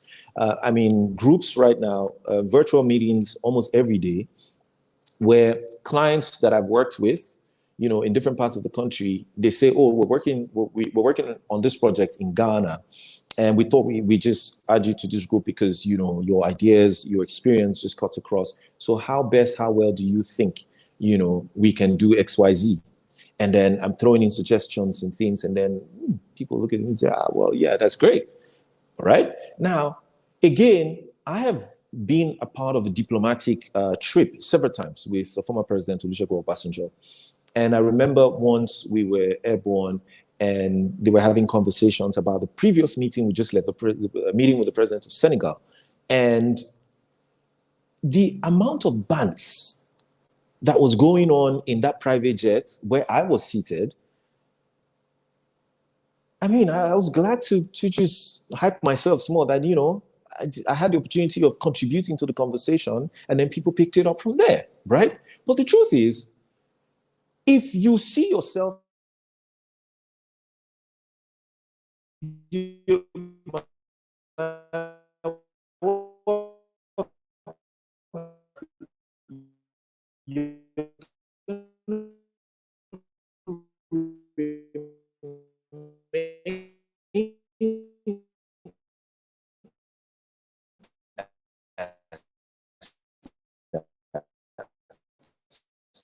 of your work will come from how well you connect to these different sides. And the way you can do that, I'm just going to end with this.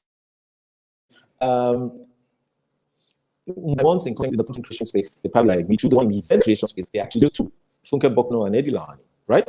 But if I have men and women in military intelligence, people in the legal world who are like SANs, have people who are like marine engineers, and from time to time, depending on a particular project I'm picking up, either a documentary that I'm working on, or I'm about to jump into a project that I know the end users might come from a certain industry, I go sit down with these people, I engage with them to say, look, what do you think about this? I ask them questions. And then from there, when I go into a pre-production meeting with the clients, sometimes the clients will turn and look at their own partner and say, or their colleagues and say, did anybody inform him what?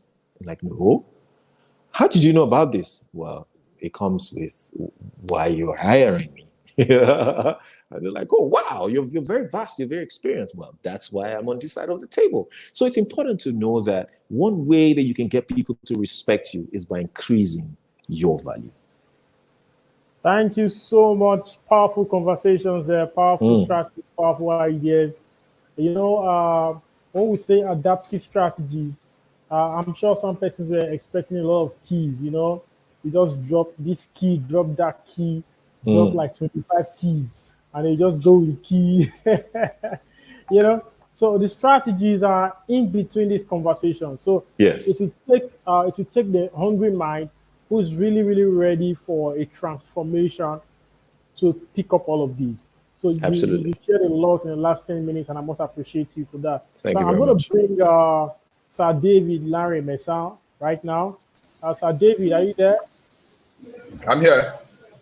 All right, so thank you so much. You've been backstage. Thank you so much for your time. Yeah, so I met you at a time where you were into trying to help SMEs raise funds for their business ideas, etc. Netflix recently bought a lot of movies, as the demand increased during the pandemic. There are emerging movie producers who are having challenges with funding. So please, from your experience in the industry, fundraising and all of that, VCs and etc., please share some funding ideas to help them access money. Because, to be honest, with all the funding ideas I've been seeing from CBN and etc., I can't take those money. I can't take them. Very funny kind of processes and all of that. So, are there other ideas that you may have for our listeners to tap into? Okay, all right, thank you very much. So first things first, to access funds, it's important that you are prepared to attract the fund, because it's not just enough that you don't have a specific value to present to investors to put their hard-earned money on. So it's important that we consider the part of the kind of value that you are putting out there. And I can see Onye and Abbaly, they touched on a lot on the creation of value.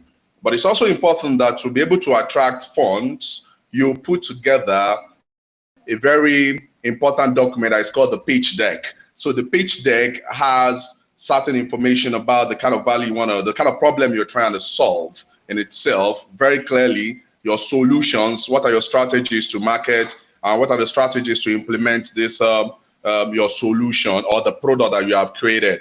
And also it's important that your investor understands your financials, because they don't want to invest in a product that do not have financial protection and do not have a cost implication, because they need to be able to understand that, okay, when you spend this money, you will make X money. I'm also for the fact that traction is important in creating, in attracting investors. So traction simply means your market, who are your interested buyers or your existing buyers of that product that you have got. So moving on with that, it's important that you put all of these documents together. Then you cannot think about talking to investors. There are several investors that exist globally. We have the angel investors, we have the venture capitalists, and of course, we have investors who want to come very quickly and just do business with you and move on. But with my experience, I see that angel investors work more and effectively with business people. Entrepreneurs, particularly creatives, like those who have attended this event today. And in trying to attract such funding, there are platforms like the World Business Angel.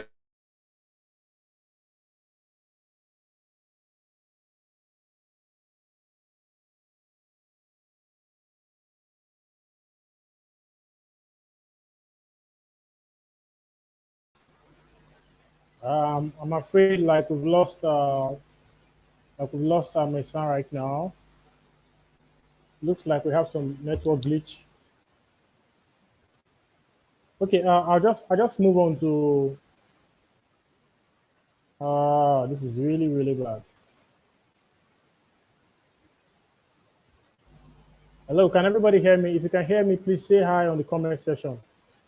If you can hear me, please say hi on the comment section quickly so I know whether to continue or to refresh. If you can hear me, say hi on the comment section, please.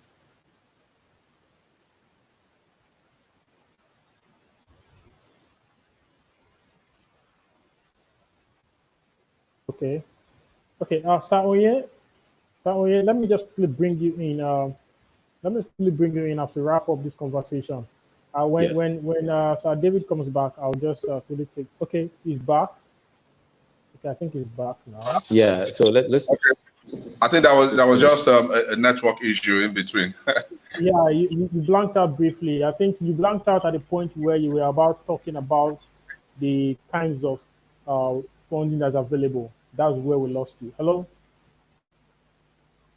Oh, oh my God.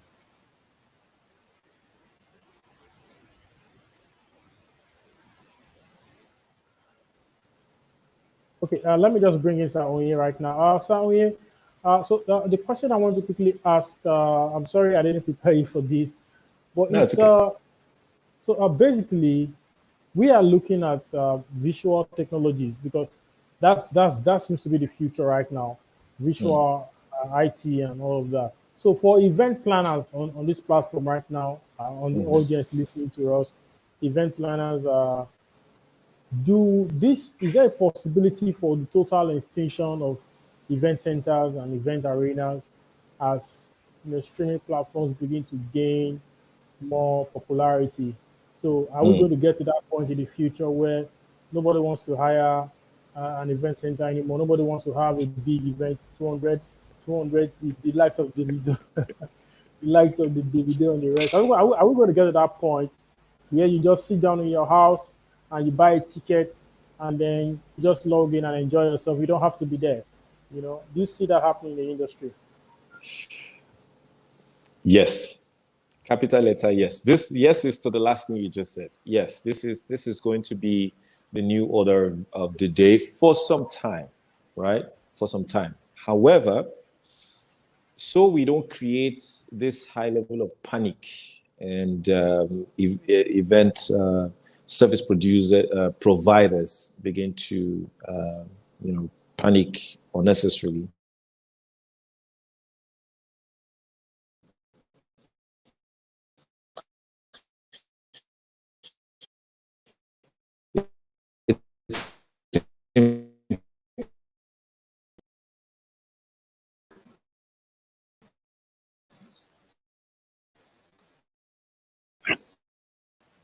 Network seems to be seriously getting more terrible right now.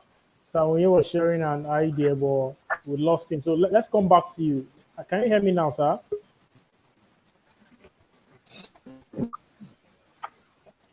Wow. Can you hear me now, sir? Hello?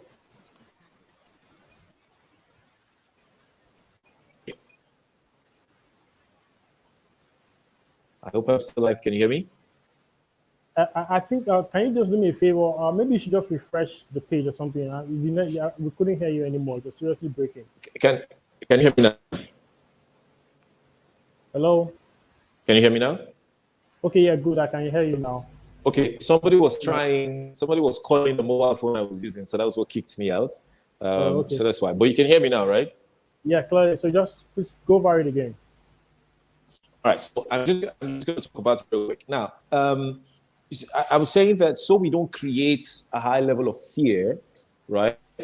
No, just hang on. This is live, so just hang on. No, just sit down, just make sure nobody's calling that phone. Now, just so we don't create some level of fear for wedding service providers, right? Here's what I think we need to know. We need to understand the reality of what we're dealing with.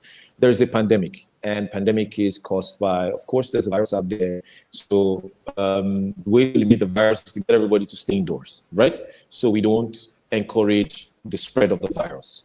Good. Now, that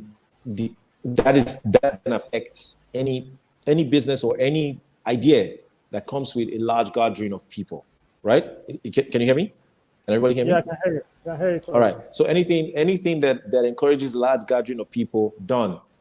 Let's be there. Now, to a certain degree, they're going to figure out a way to actually flatten the curve, or just basically flatten the curve, get everybody's immune system to a particular level, perhaps through a viral, what's it called, a vaccine, right?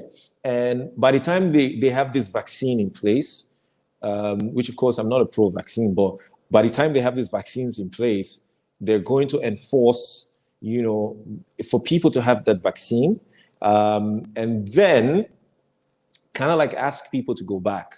Now, what I see that they're pushing for right now is so we can track those that are certified to be immune to the virus. Because it's okay for somebody to say, oh no, my immune system has been boosted thanks to natural foods that I eat, so I don't have problem. So I can go to these parties, I can attend weddings. And then you then realize that the guy was just lying, right? So they're going to give the vaccine and then have some kind of identity or ways to say, I have the vaccine, Now, remember, for those of you who are frequent travelers, there are certain countries that when you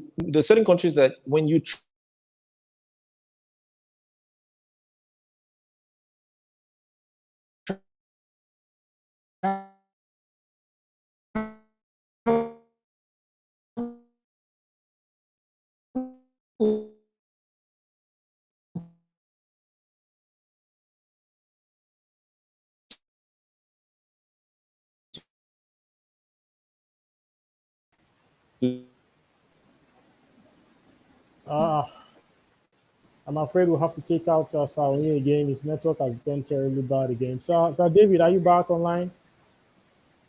Yes, I'm back. Okay, fantastic. Okay, so quickly take it up from where you stopped.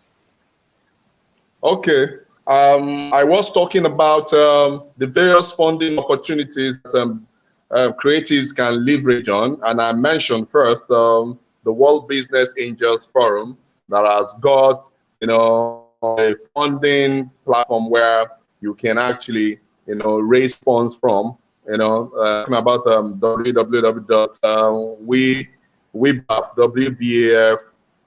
forum.org. That's one of it. I can send all of that to Optimist to send to you. Then we have the VC for Africa, where you can actually raise funds from. We have Y Combinator that you can raise funds from.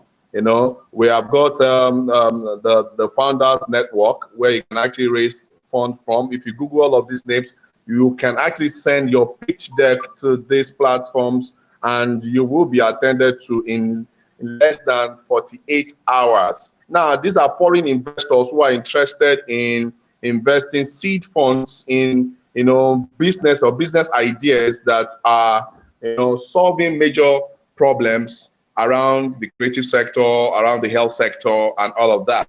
But what is key first, I think, that COVID-19, we need to be able to first position our business to be able to attract the various funds.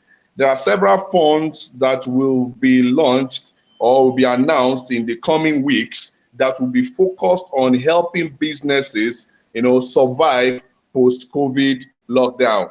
There are several funds that will be disbursed to entrepreneurs who have solutions that are more digital in this era. So as a business person or as a creative, you need to be able to look at how you can begin to develop your create and communicate your value in such a way that it attracts the attention of investors. And what are they looking for? One, they are looking for businesses that are digital, that are mostly going to be operating on platforms. They are looking for businesses that will ride on data, to be able to provide some sort of analytics, even them as they invest this seed funding, in your business idea. They are looking for businesses that are going to integrate machine learning and artificial intelligence in whatever it is that you are trying to do. So there are several of these platforms that offer this.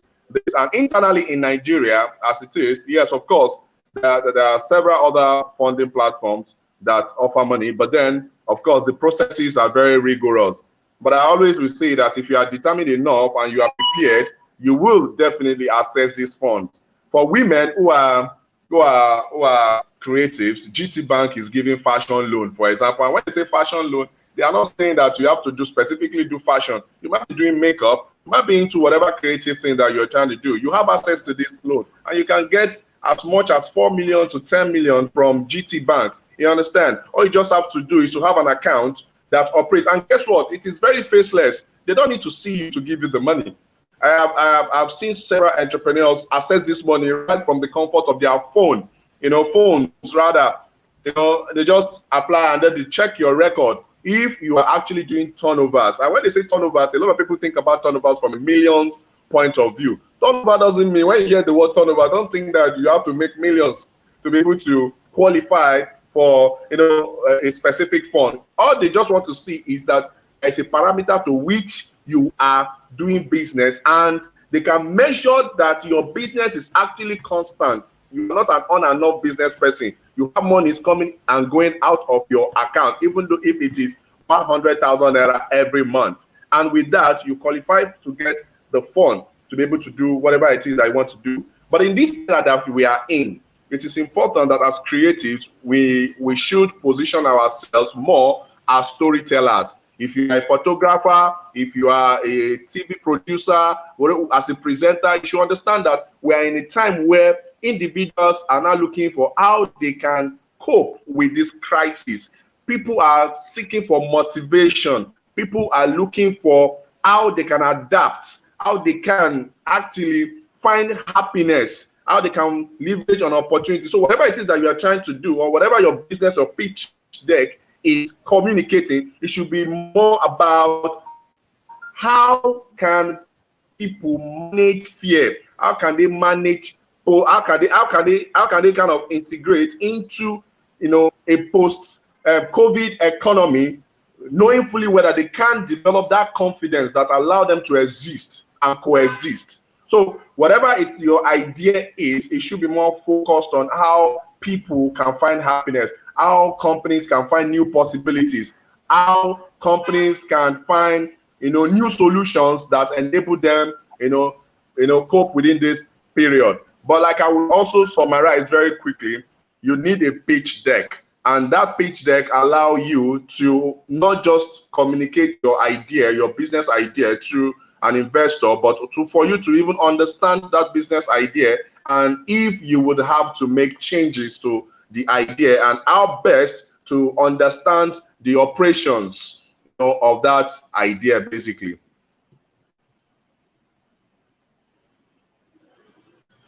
Thank you so much. Thank you so much. Fantastic time, fantastic moments you shared with us, fantastic ideas you shared, and I really, really hope that our audience have been engaged and are taking notes from everything you've been sharing. So we have Sir David, I'm going to keep you backstage for a little minute. When you're going to be coming back, you're going to be coming with your final words. I'm going to ask you one last question before the final words. So, Sir Onye, I'm going to bring Sir Onye back. So you stopped at, you were talking about countries, certain countries. That was the last thing we heard. Okay. So I'm just gonna do this real quick now. So for those of us who travel, you can attest to the fact that there are certain countries that when you arrive, you definitely need to show one Abbaly that is called the yellow fever card, right? That card is just to say you've been vaccinated for that. And once you show that card, they allow you in, right? Now, what I foresee in months or maybe a year or so to come, I don't know when this vaccine is going to come out, and then they're going to open up for us to travel freely. I think there's going to be that vaccine shipped out to countries, and then they're going to create a card or identity, for it. Now, pending when that happens. So just understand that this sort of social distancing will go on for a long time, in a couple of months to come. I don't know when, but social distancing will be the order of the day. However, I also foresee that people are going to go back to very small, closed group weddings. Like now, there are people getting married in like groups of 10 or 5 or, and things like that, under strict guidelines and rules. So all of that is still happening. But in terms of that large space, big facility thing, that will not be happening for some time, right? And then understanding why that will not be the order of the day for some time gives you this sort of liberty to calm down and say, okay, what else can I focus, on? Now, as an event person, what you can then do is this period of time you can pivot, or really this thing called pivot sometimes is very crazy. People are beginning to interpret it as jump off where you are to go and do something else. No, retain that business. Not every business will die. We need to understand this. Not every business is going to go into extinction. A lot of it will just be temporary. We're going to go back to the large space, big weddings and big parties, and we're going to go back to that eventually. But when, we do not know. However, while we're waiting for that to happen, there's certain things that you can take advantage of.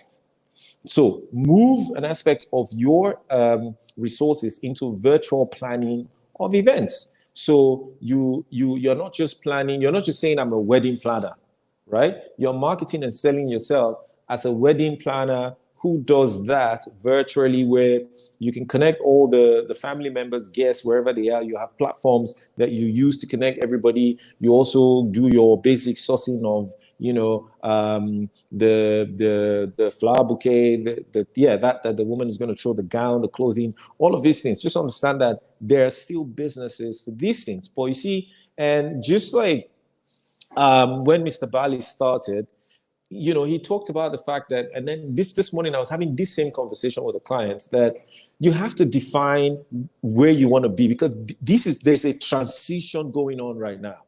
So you need to define, I want to be in the top 20, top 30, top 50, top 5, top 10. And then you need to know how are people using tools and technology to leverage on delivering value to their customers right now in a different industry. And that's why I keep going back to, you need to identify what people are doing with your own industry, jump on those tools, must test it. So if you're selling your product saying, I plan weddings, right now is not to say I plan weddings.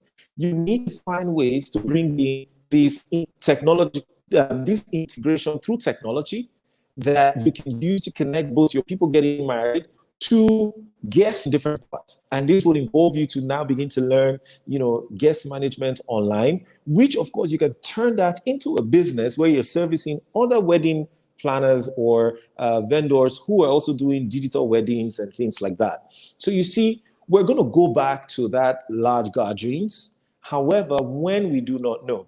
But one thing remains as a fact. This digital crossover will not. This is not, so eventually, if we then get a vaccine and they say, oh, come out, we're then like, oh, no, so, forget that digital thing. No, this is going to stay. As a matter of fact, it's going to become a leading value service. And then what we've been doing in the past will then be behind that. So already I'm in talks because I produce a concert called Worry Again, and I want to believe everybody knows that. I also produce a couple of events every year, the Alternate Sound. Now we're already in talks to say what's the future of these events.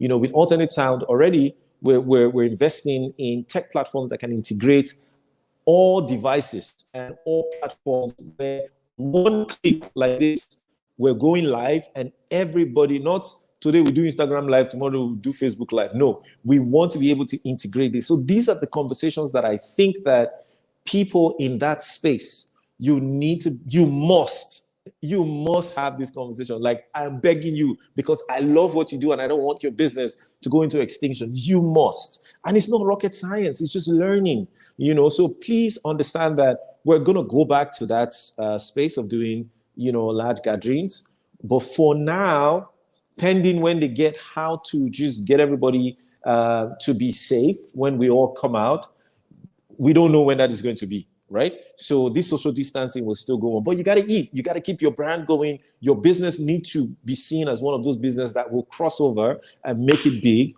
when all of this goes back to a particular, when all of this moves into a particular level. So please, we're going to go back, but understand that this that we're doing right now, this virtual, that is the new school. Okay, thank you so much. Thank you so much, sir. Thank you so much for your time. I'm going to take you backstage a little while, and then the next time you come in, we'll be having our final talk. So in the next 10, 15 minutes, we should be out of here. I promise. Awesome. And so we just have to compensate for the time lag very quickly. So I'm bringing That's fine. Sir Abbaly. Sir Abbaly, thank you so much for joining us. Hello, Sir Abbaly. Please unmute your mic. Yeah, Okay, thank great. you. Sir. I'm still here. Thank you so much. We kept it back a little bit. I'm sorry about that.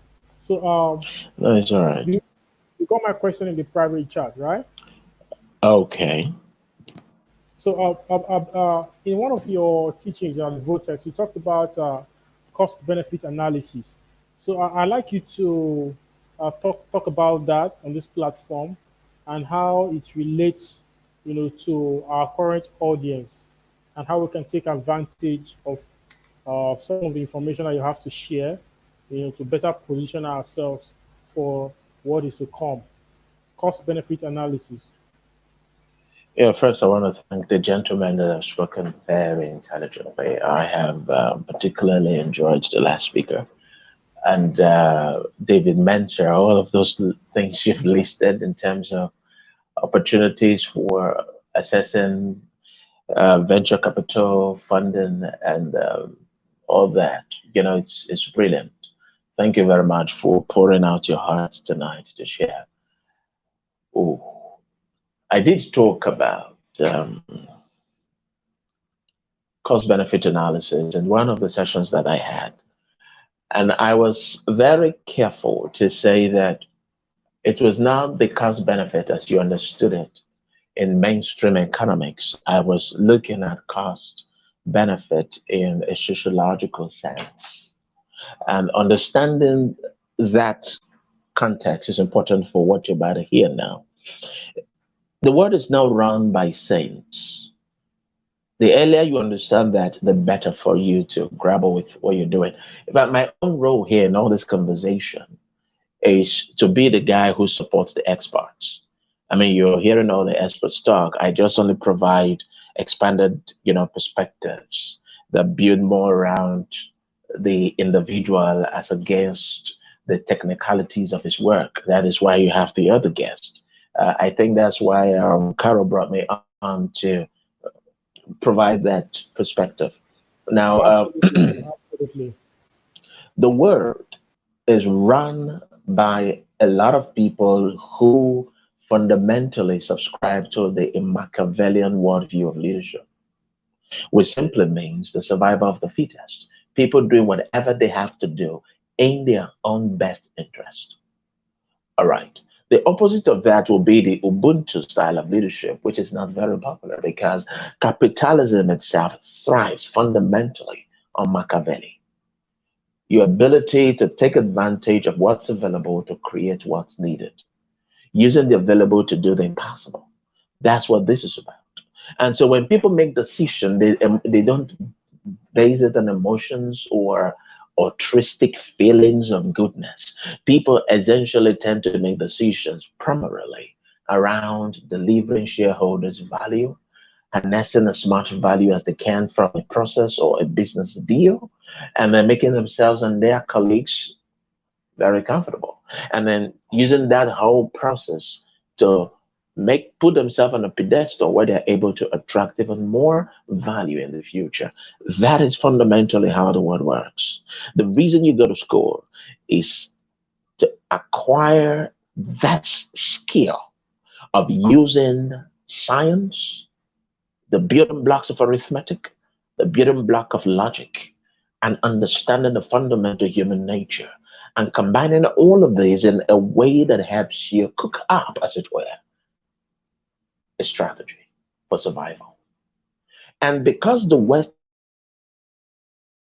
do education for very different reasons from how we do it. And so they do not educate just merely so that they can get certificate. They educate with an eye on the future. So when they look at 50 years and they want to dominate space and they want to put a man in Mars, or maybe some unmanned mission going there, or they want to lead the future of the military, the military dominance of the world. They want to top the arms race, or they want to top whatever it is, that the world is headed for. Right now, we all know the technology and the AI and what have you are combining to form a certain singularity. People are concerned about the possibility that technology will achieve consciousness. The world is headed in that direction, and it's all driven by power. Everybody has a desire for power. This is where cost benefit analysis comes and try to build a context. Because if you do not understand this, you will think that a white man comes into your community because of his goodness of his heart, or somebody is coming in to help you because he likes you. Nobody helps you because they like you. People help you fundamentally because they think that maybe by helping you, they create for themselves a soft landing for something much bigger that they want to do. Or they recruit you into a system that makes you more valuable. You see, when a company hires, for instance, they don't hire you just so that they can have a workforce. They hire people who can impact on the bottom line primarily. So when you come to an interview and you say, I need a job, you cannot get a job because the company is not set up to give you a job. You go to an interview to say that I can add XYZ value to this new product you guys are coming in. I have this skill and that skill. I have a background in this area and have a degree on that from Harvard, from Princeton, from whatever else it is. And then you come up and then you make that compelling argument that I can help do this, because people want to know when you become relevant. All right. That is why it doesn't matter how you are trained in school. And I need you to get this. I know you are not employees looking for job, but you will eventually hire people anyways. Now, when you go to an interview, the interviewer knows that there is nothing that you read in your university that will be remotely useful to him. So what he is really looking for in the interview is your intellectual growth potential. He wants to know whether, number one, you have an opinion, you're opinionated, you have a capacity to grow intellectually, so that if they put you in a new space, completely unlearned, you can begin to learn. You can have critical thinking, aptitude, and then in a very short time you have mastered a new process, and then you can move on. The reason for that is this: a company that starts out as a bank can end up tomorrow as a financial tech institute. And so because of how the evolution is happening, because of the changing landscapes in lifestyle, technology, and policy, people want to hire people who can just as well change like that. So in cost benefit analysis, people are constantly making decisions of what's best for them. So you are always asking yourself, what's the cost and what's the benefit? To break this a little bit further, there is a story I told once on the Vortex about a king who was told about the very poor people in the outskirts of the city. And the king sent a message to the leaders of those poor communities, and he said this to them. He said, I am happy to give you guys plots of land across the country so that you guys can till the ground and do some work and, earn a decent living and all of that. Can you all come to the palace and let's have this conversation? Only one man showed up in the palace. And the king was very upset. And then he changed the strategy. He now put out another invitation, but this time it says that they are putting together a large banquet. They're going to take care of people. You just come in your numbers with your families, everybody. We're killing all the exotic animals. We are having a very incredible large delicacy of the king's banquet, and everybody was invited. Guess what? Everybody showed up. all the poor showed up for food, the same people who did not show up for a job opportunity, an opportunity to earn a living. So what the king did now, and this is the real brutality I'm coming to. What the king did, he wiped everybody out. He asked his soldiers to kill them all. And somebody asked him, "Oh, that's savagery. Why would you kill everyone?" And then he said, "I gave them an opportunity to earn a living. They turned it down. I gave them an opportunity to come and eat for a day, and they all showed up." It means that if we have an enemy trying to invade, they can handle handouts to all of these people and they will betray the country. So having the poor around us is a risk. And so taking them out protects the wealthy. That was his thinking. And then he wiped the people. So basically what that king did, he did a cost benefit analysis, and then human cost became collateral damage. Now you might find that maybe on the a bit on the extreme, but it is essentially not too different.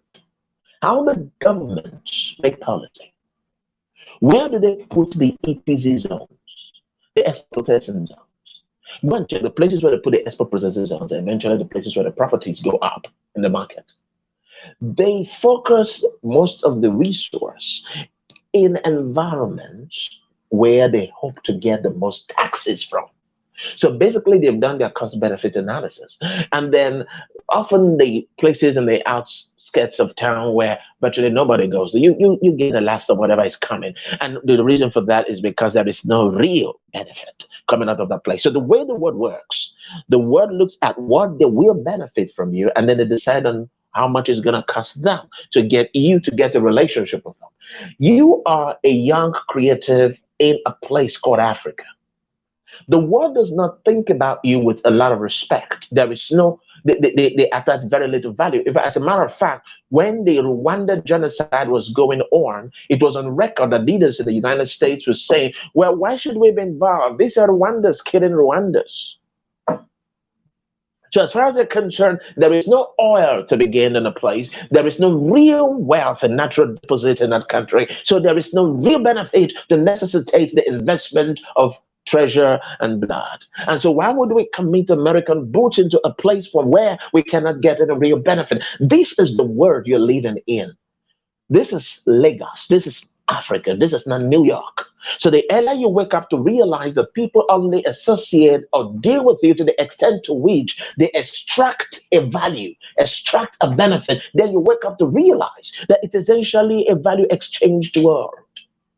And when you understand the concept of cost benefit analysis, then you will know that the next time you go to do a pitch in that meeting with your pitch deck, like Messan had said, you are offering benefits only in a way that the person you're pitching to recognizes that without you, they stand at a loss. Look, I used to tell people, if you go for a pitch meeting, for instance, you want to close a deal about maybe I should be the one to cover the video of your big event and all of that. And sometimes some very wealthy families would like to have 2, 3, 4 people come to pitch there.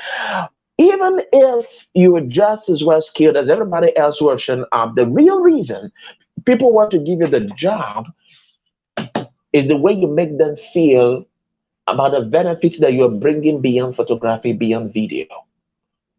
And I tell people this all the time, that thoughts have presence is the truth of the matter, whether you like it or not. People can almost feel what you are thinking when you're in their presence. It's the reason why you feel a certain way around certain people. You feel comfortable or you feel at ease. And because your thought have presence, the people who are always thinking in terms of value, the people to whom you are going to offer those value, it almost senses the moment you walk into the room. And so they want to give you an opportunity to do more. So you have the opportunity to sit down and ask yourself, cost benefit analysis. Some of you watched the movie that was premiered sometime by Hollywood. I cannot quite remember the name of the movie now. It's about some apocalyptic event where the flood happens again and China already have uh, 7 acts, I think, already built someplace in the islands of Hawaii, and then they were going to use it to save them. What happened was they were already beginning to select a gene pool of some of the brightest and smartest people across every industry on earth, because they feel that those are the people who should repopulate the earth after this whole thing is wiped out, just like the Noah days. So they were cherry picking people from across the world. Now, that was the movie, but it is not too different, hypothetically, from what is really happening across the world. Even with your visa program, when Canada is going to ask you to come and apply for, who do you think they will bring in? Your plumber in the back of your house, somewhere in the shower in Ikorodu, or the man who has a degree, who is smart, who is intelligent, who can contribute almost instantly to the Canadian economy? It's a cost-benefit decision they're making all the time. All the time. This is the reason why some countries can send an entire elite arm of the military to go and wipe out a whole village if they have to. Why? Because they want to set free a particular doctor that may held hostage. Because as far as they're concerned, the life of that one single doctor is worth all the village together. Why? It's a cost-benefit analysis. Because they value human potential. Here in this part of the world, our cost is built around geographical wealth. So we only value people who have things in the ground. That guy built a house. He's the one we give the chieftaincy title. That one just launched a powerful new Jaguar. Bring him, let him sit in front. The other one did this other thing in the physical. Give him fresh road in church. And all these kinds of things. But over there on the other side, they put a premium on anthropological capital. What that means is they put a premium on the man, on the person, on the mind. And so when they see that somebody have the capacity of an engineer, somebody is critical in the way that he analyzes phenomena, he can devise means and express himself coherently and intelligently, they will put more premium on that kind of person than on somebody who owns a real estate anyway. Because this man can create new wealth that does not exist before and buy off the entire estate in the near future. So they know where the value comes in. So they are ready to wipe out the whole village to set free an engineer, a scientist, and all those kinds of things. It's the way they think about it. But when you come over here, the cost benefit analysis is in reverse. We don't tend to put the real value on the people and the things, that really truly matter. And that is where the concern is. So basically, rounding up, I like to say that teach yourself this principle, this cost benefit analysis. It's a philosophy that runs the world. The earlier you accept it, the sooner, the better it is for you, because then you stop to look for free lunches. You stop to ask people to give you favors. You're ready to give value for whatever you want to get. It is a healthy way to live. So when you have a mentor, you don't just go to the mentor and then you're demanding all sorts of things. His time, his value, his experience, his knowledge. What value are you bringing in? Because if it becomes too much pressure, the mentor will eventually have to do a cost benefit analysis. What does it benefit me? Thank you. To do Thank this you for this so much. person. Thank you very much. Thank you so much, Abbaly. Powerful conversations there. Thank you so much, everybody. We're coming to the end of this webinar right now, and I was waiting for some questions, but let me just scoop through the comment section. Are there any questions? Okay, there's just one question from Cornerstone Baptist family, and the question is. Okay, I think this question is to everybody, to all of our guests. So he's asking, building your business from scratch, did you understudy anybody? Do you have a mentoring platform or program? So I think this person wants to further some mentoring program or something. I think I know that every of our guests here is a mentor. They mentor a lot of people. So I think you can just follow them. I already put social media uh, their social media handles on the screen now. So you can follow all of them on Instagram, Onye, Ubanatu one, Johnson Abbaly, Lanre, Messan, and you can also follow me, Carol Samesi. Follow them on Instagram, and you can reach out directly to them. Just let them know that you were in this live webinar and you were fascinated. So I don't really know exactly who you're asking this question. So whoever you're asking this question to, just follow the person on Instagram and get connected from there. So Someone asked a question in the comment section, but the question was too broad. I wanted him to narrow it, but there was no reply. So your final words, Sir Abbaly, since you're still online, your final words. So I'll go to Mr. Onye Ubanatu. My final words is everyone out there should take responsibility for the kind of future that they deserve. Do not wait on government. Don't wait for policy. Don't wait for anybody to come and give you a leg up. It is really up to you. No matter what happens, just say to yourself, you know what? We move regardless. Thank you. Thank you so much, sir. Fantastic. Thank you so much, Sir Onye Ubanatu. The final word. All right. So first, I want to say a big thank you to the speakers. It's been an amazing session. It's funny, you can see like I have my own notes taken, and I do a lot of sketches as well. So thank you, Bali. Thank you, David, and also thank you to everybody that has been part of this. I'm just going to leave you with this right now. That right now there's a lot of uncertainty, or rather, there's a lot of fear caused by a lot of uncertainty. People are confused. People are afraid. You know, what's going to be tomorrow? What's going to be the next? I get it. You know, we're all in this together. But I need you to understand that, you know, whatever religion that you belong to, I understand something that God does not make mistake. God saw it okay and perfect for you to be alive in this moment of of human evolution, because we're evolving right now in a massive scale that I think is such a blessing, you know, for each and every one of us to witness this. So understand that the provision, you know, the provision has been made. The provision, what you need to survive whatever is happening right now, it's right there. It's only waiting for you to just make that move. And that's why we have gathered to share this thing. So it's one thing to attend this beautiful idea of a webinar organized by Carol. It's another thing to understand that until you take action, nothing will work. So I'm encouraging everybody to say, please take action, and then we're all going to come out of this, you know, together. Thank you.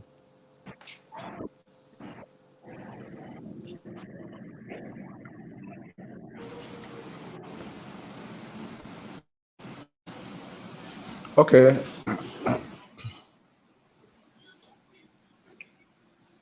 For me, I just think that can you hear me?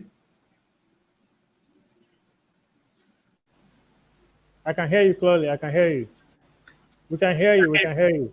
All right, great. So for me, my final words are basically understanding that to adapt to a post-COVID, you know, world is quite important that we understand the role of creativity. Take, for example, you say what creativity's role. You need to consider creativity's role in helping people deal with stress, fear, and uncertainty in times of crisis. We need to be able to understand the role of creativity in helping people express and regulate emotions in times of crisis, and as well as understanding the role of creativity in helping people solve problems for fighting COVID-19. And then finally, you need to understand the role of creativity, because that is your major value as an attendee of this program or this event. You need to understand the effect of creativity on, you know, innovation and how it influences, you know, organization to add value back to you. And I believe that with actions taken in effecting and implementing all of this,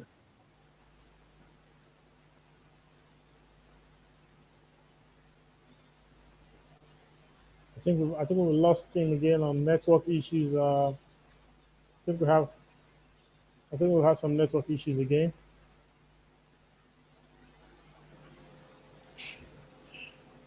I think we've lost Sir David again. Yeah, you know, Carol. Thank you so much. Sorry, Carol. Just a quick one. Can you hear me? Yeah, clearly I can. Yeah, just a quick one. Just for people who are listening right now, I just feel a burden to actually just share this. It might not be for everybody, but for someone.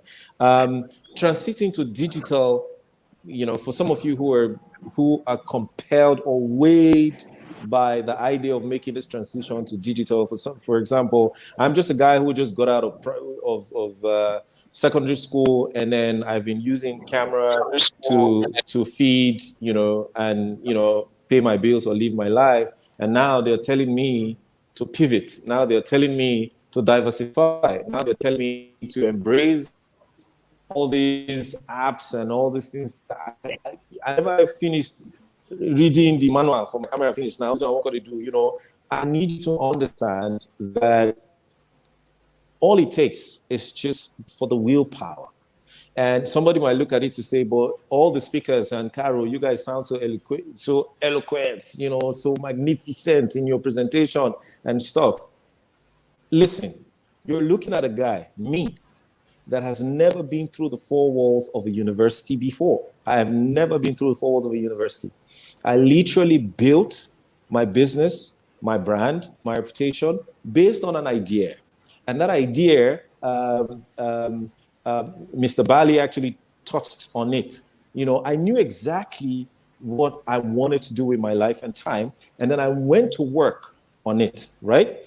And all I needed to do was take action at every point in time to study, to read, to ask questions, and then follow through with the solution that I was bringing to this world. So please, if you're overwhelmed with all of this stuff happening right now, just remember this guy that just says to each and everyone going through that process to say, just embrace that process. Start by learning, and we're here. I believe all the speakers, will naturally open their doors, but again, you have to show that value that you're bringing to us. So, don't be overwhelmed. Just make that move, and then you'll be amazed a year from now how life will change, for good. Yeah.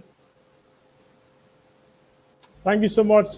Thank you so much, everybody. And Abbaly, someone in the comment section says he heard a little bit of Pastor Chris Oyakilome's voice on yours. Well, I'm going to say that too. Believe that. I was like, wait, is this Pastor Chris? What's going on? Dear God. But it's amazing. Let the man pray. Thank you so much, everybody. Thank you, Sir David, Lanre. If you can still hear me, we actually lost you at some point while you were giving your final words. But all the same, thank you so much. I appreciate everyone. You're welcome. I'm very, very humble. These are great people in your own rights, and I'm so humbled to have been able to reach out to all of you, and you all accepted this invitation to come here today, and you've given your soul, you've put your heart, into all of this for free.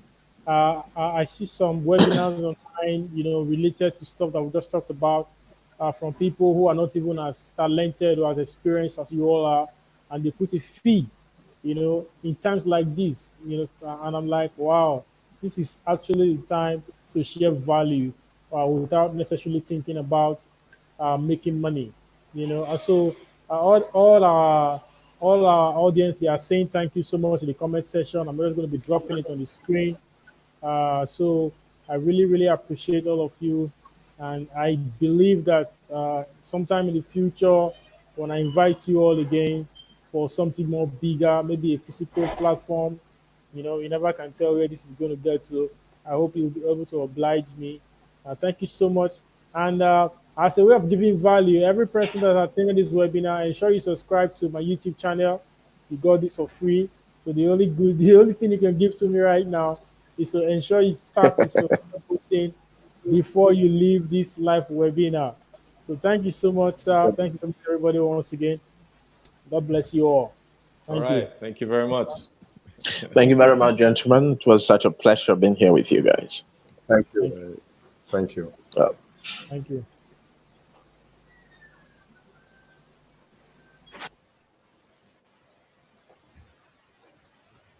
All right. Thank you, everybody, for joining us. Please ensure you subscribe to my YouTube channel. That is the only value you're giving me right now for bringing all these people to your bedroom for so much value that you have received this night. And the video is going to be live. I'm going to end when I end the broadcast. I think in a few hours' time, the video will be live on our YouTube channel. So you can always come back to rewatch it You can share it to your friends. Birds of the same feather flock together. And so we are going into a season where you need people who can think, like you, people who have received the kind of information that you have, and they can run with this information as you are. I'm going to make sure that some of my staff were here on this webinar. My colleagues rather. I'm going to make sure that every one of them come back to watch all of this and gain insight, because the future is not, you heard about cost and benefit analysis. The future is not for the lazy. The future is not for the weak. The future is for the smart, it's for the intelligent. And so I'm going to make sure that, and for the intentional too. I'm going to make sure that every person that I know in my ecosystem is going to come back and watch this video, so that when I'm talking, they'll be able to reason with me and be able to come up with ideas that will help us move to the next level. So I encourage you to ensure you come back and send this link across to everybody to come back and watch this video.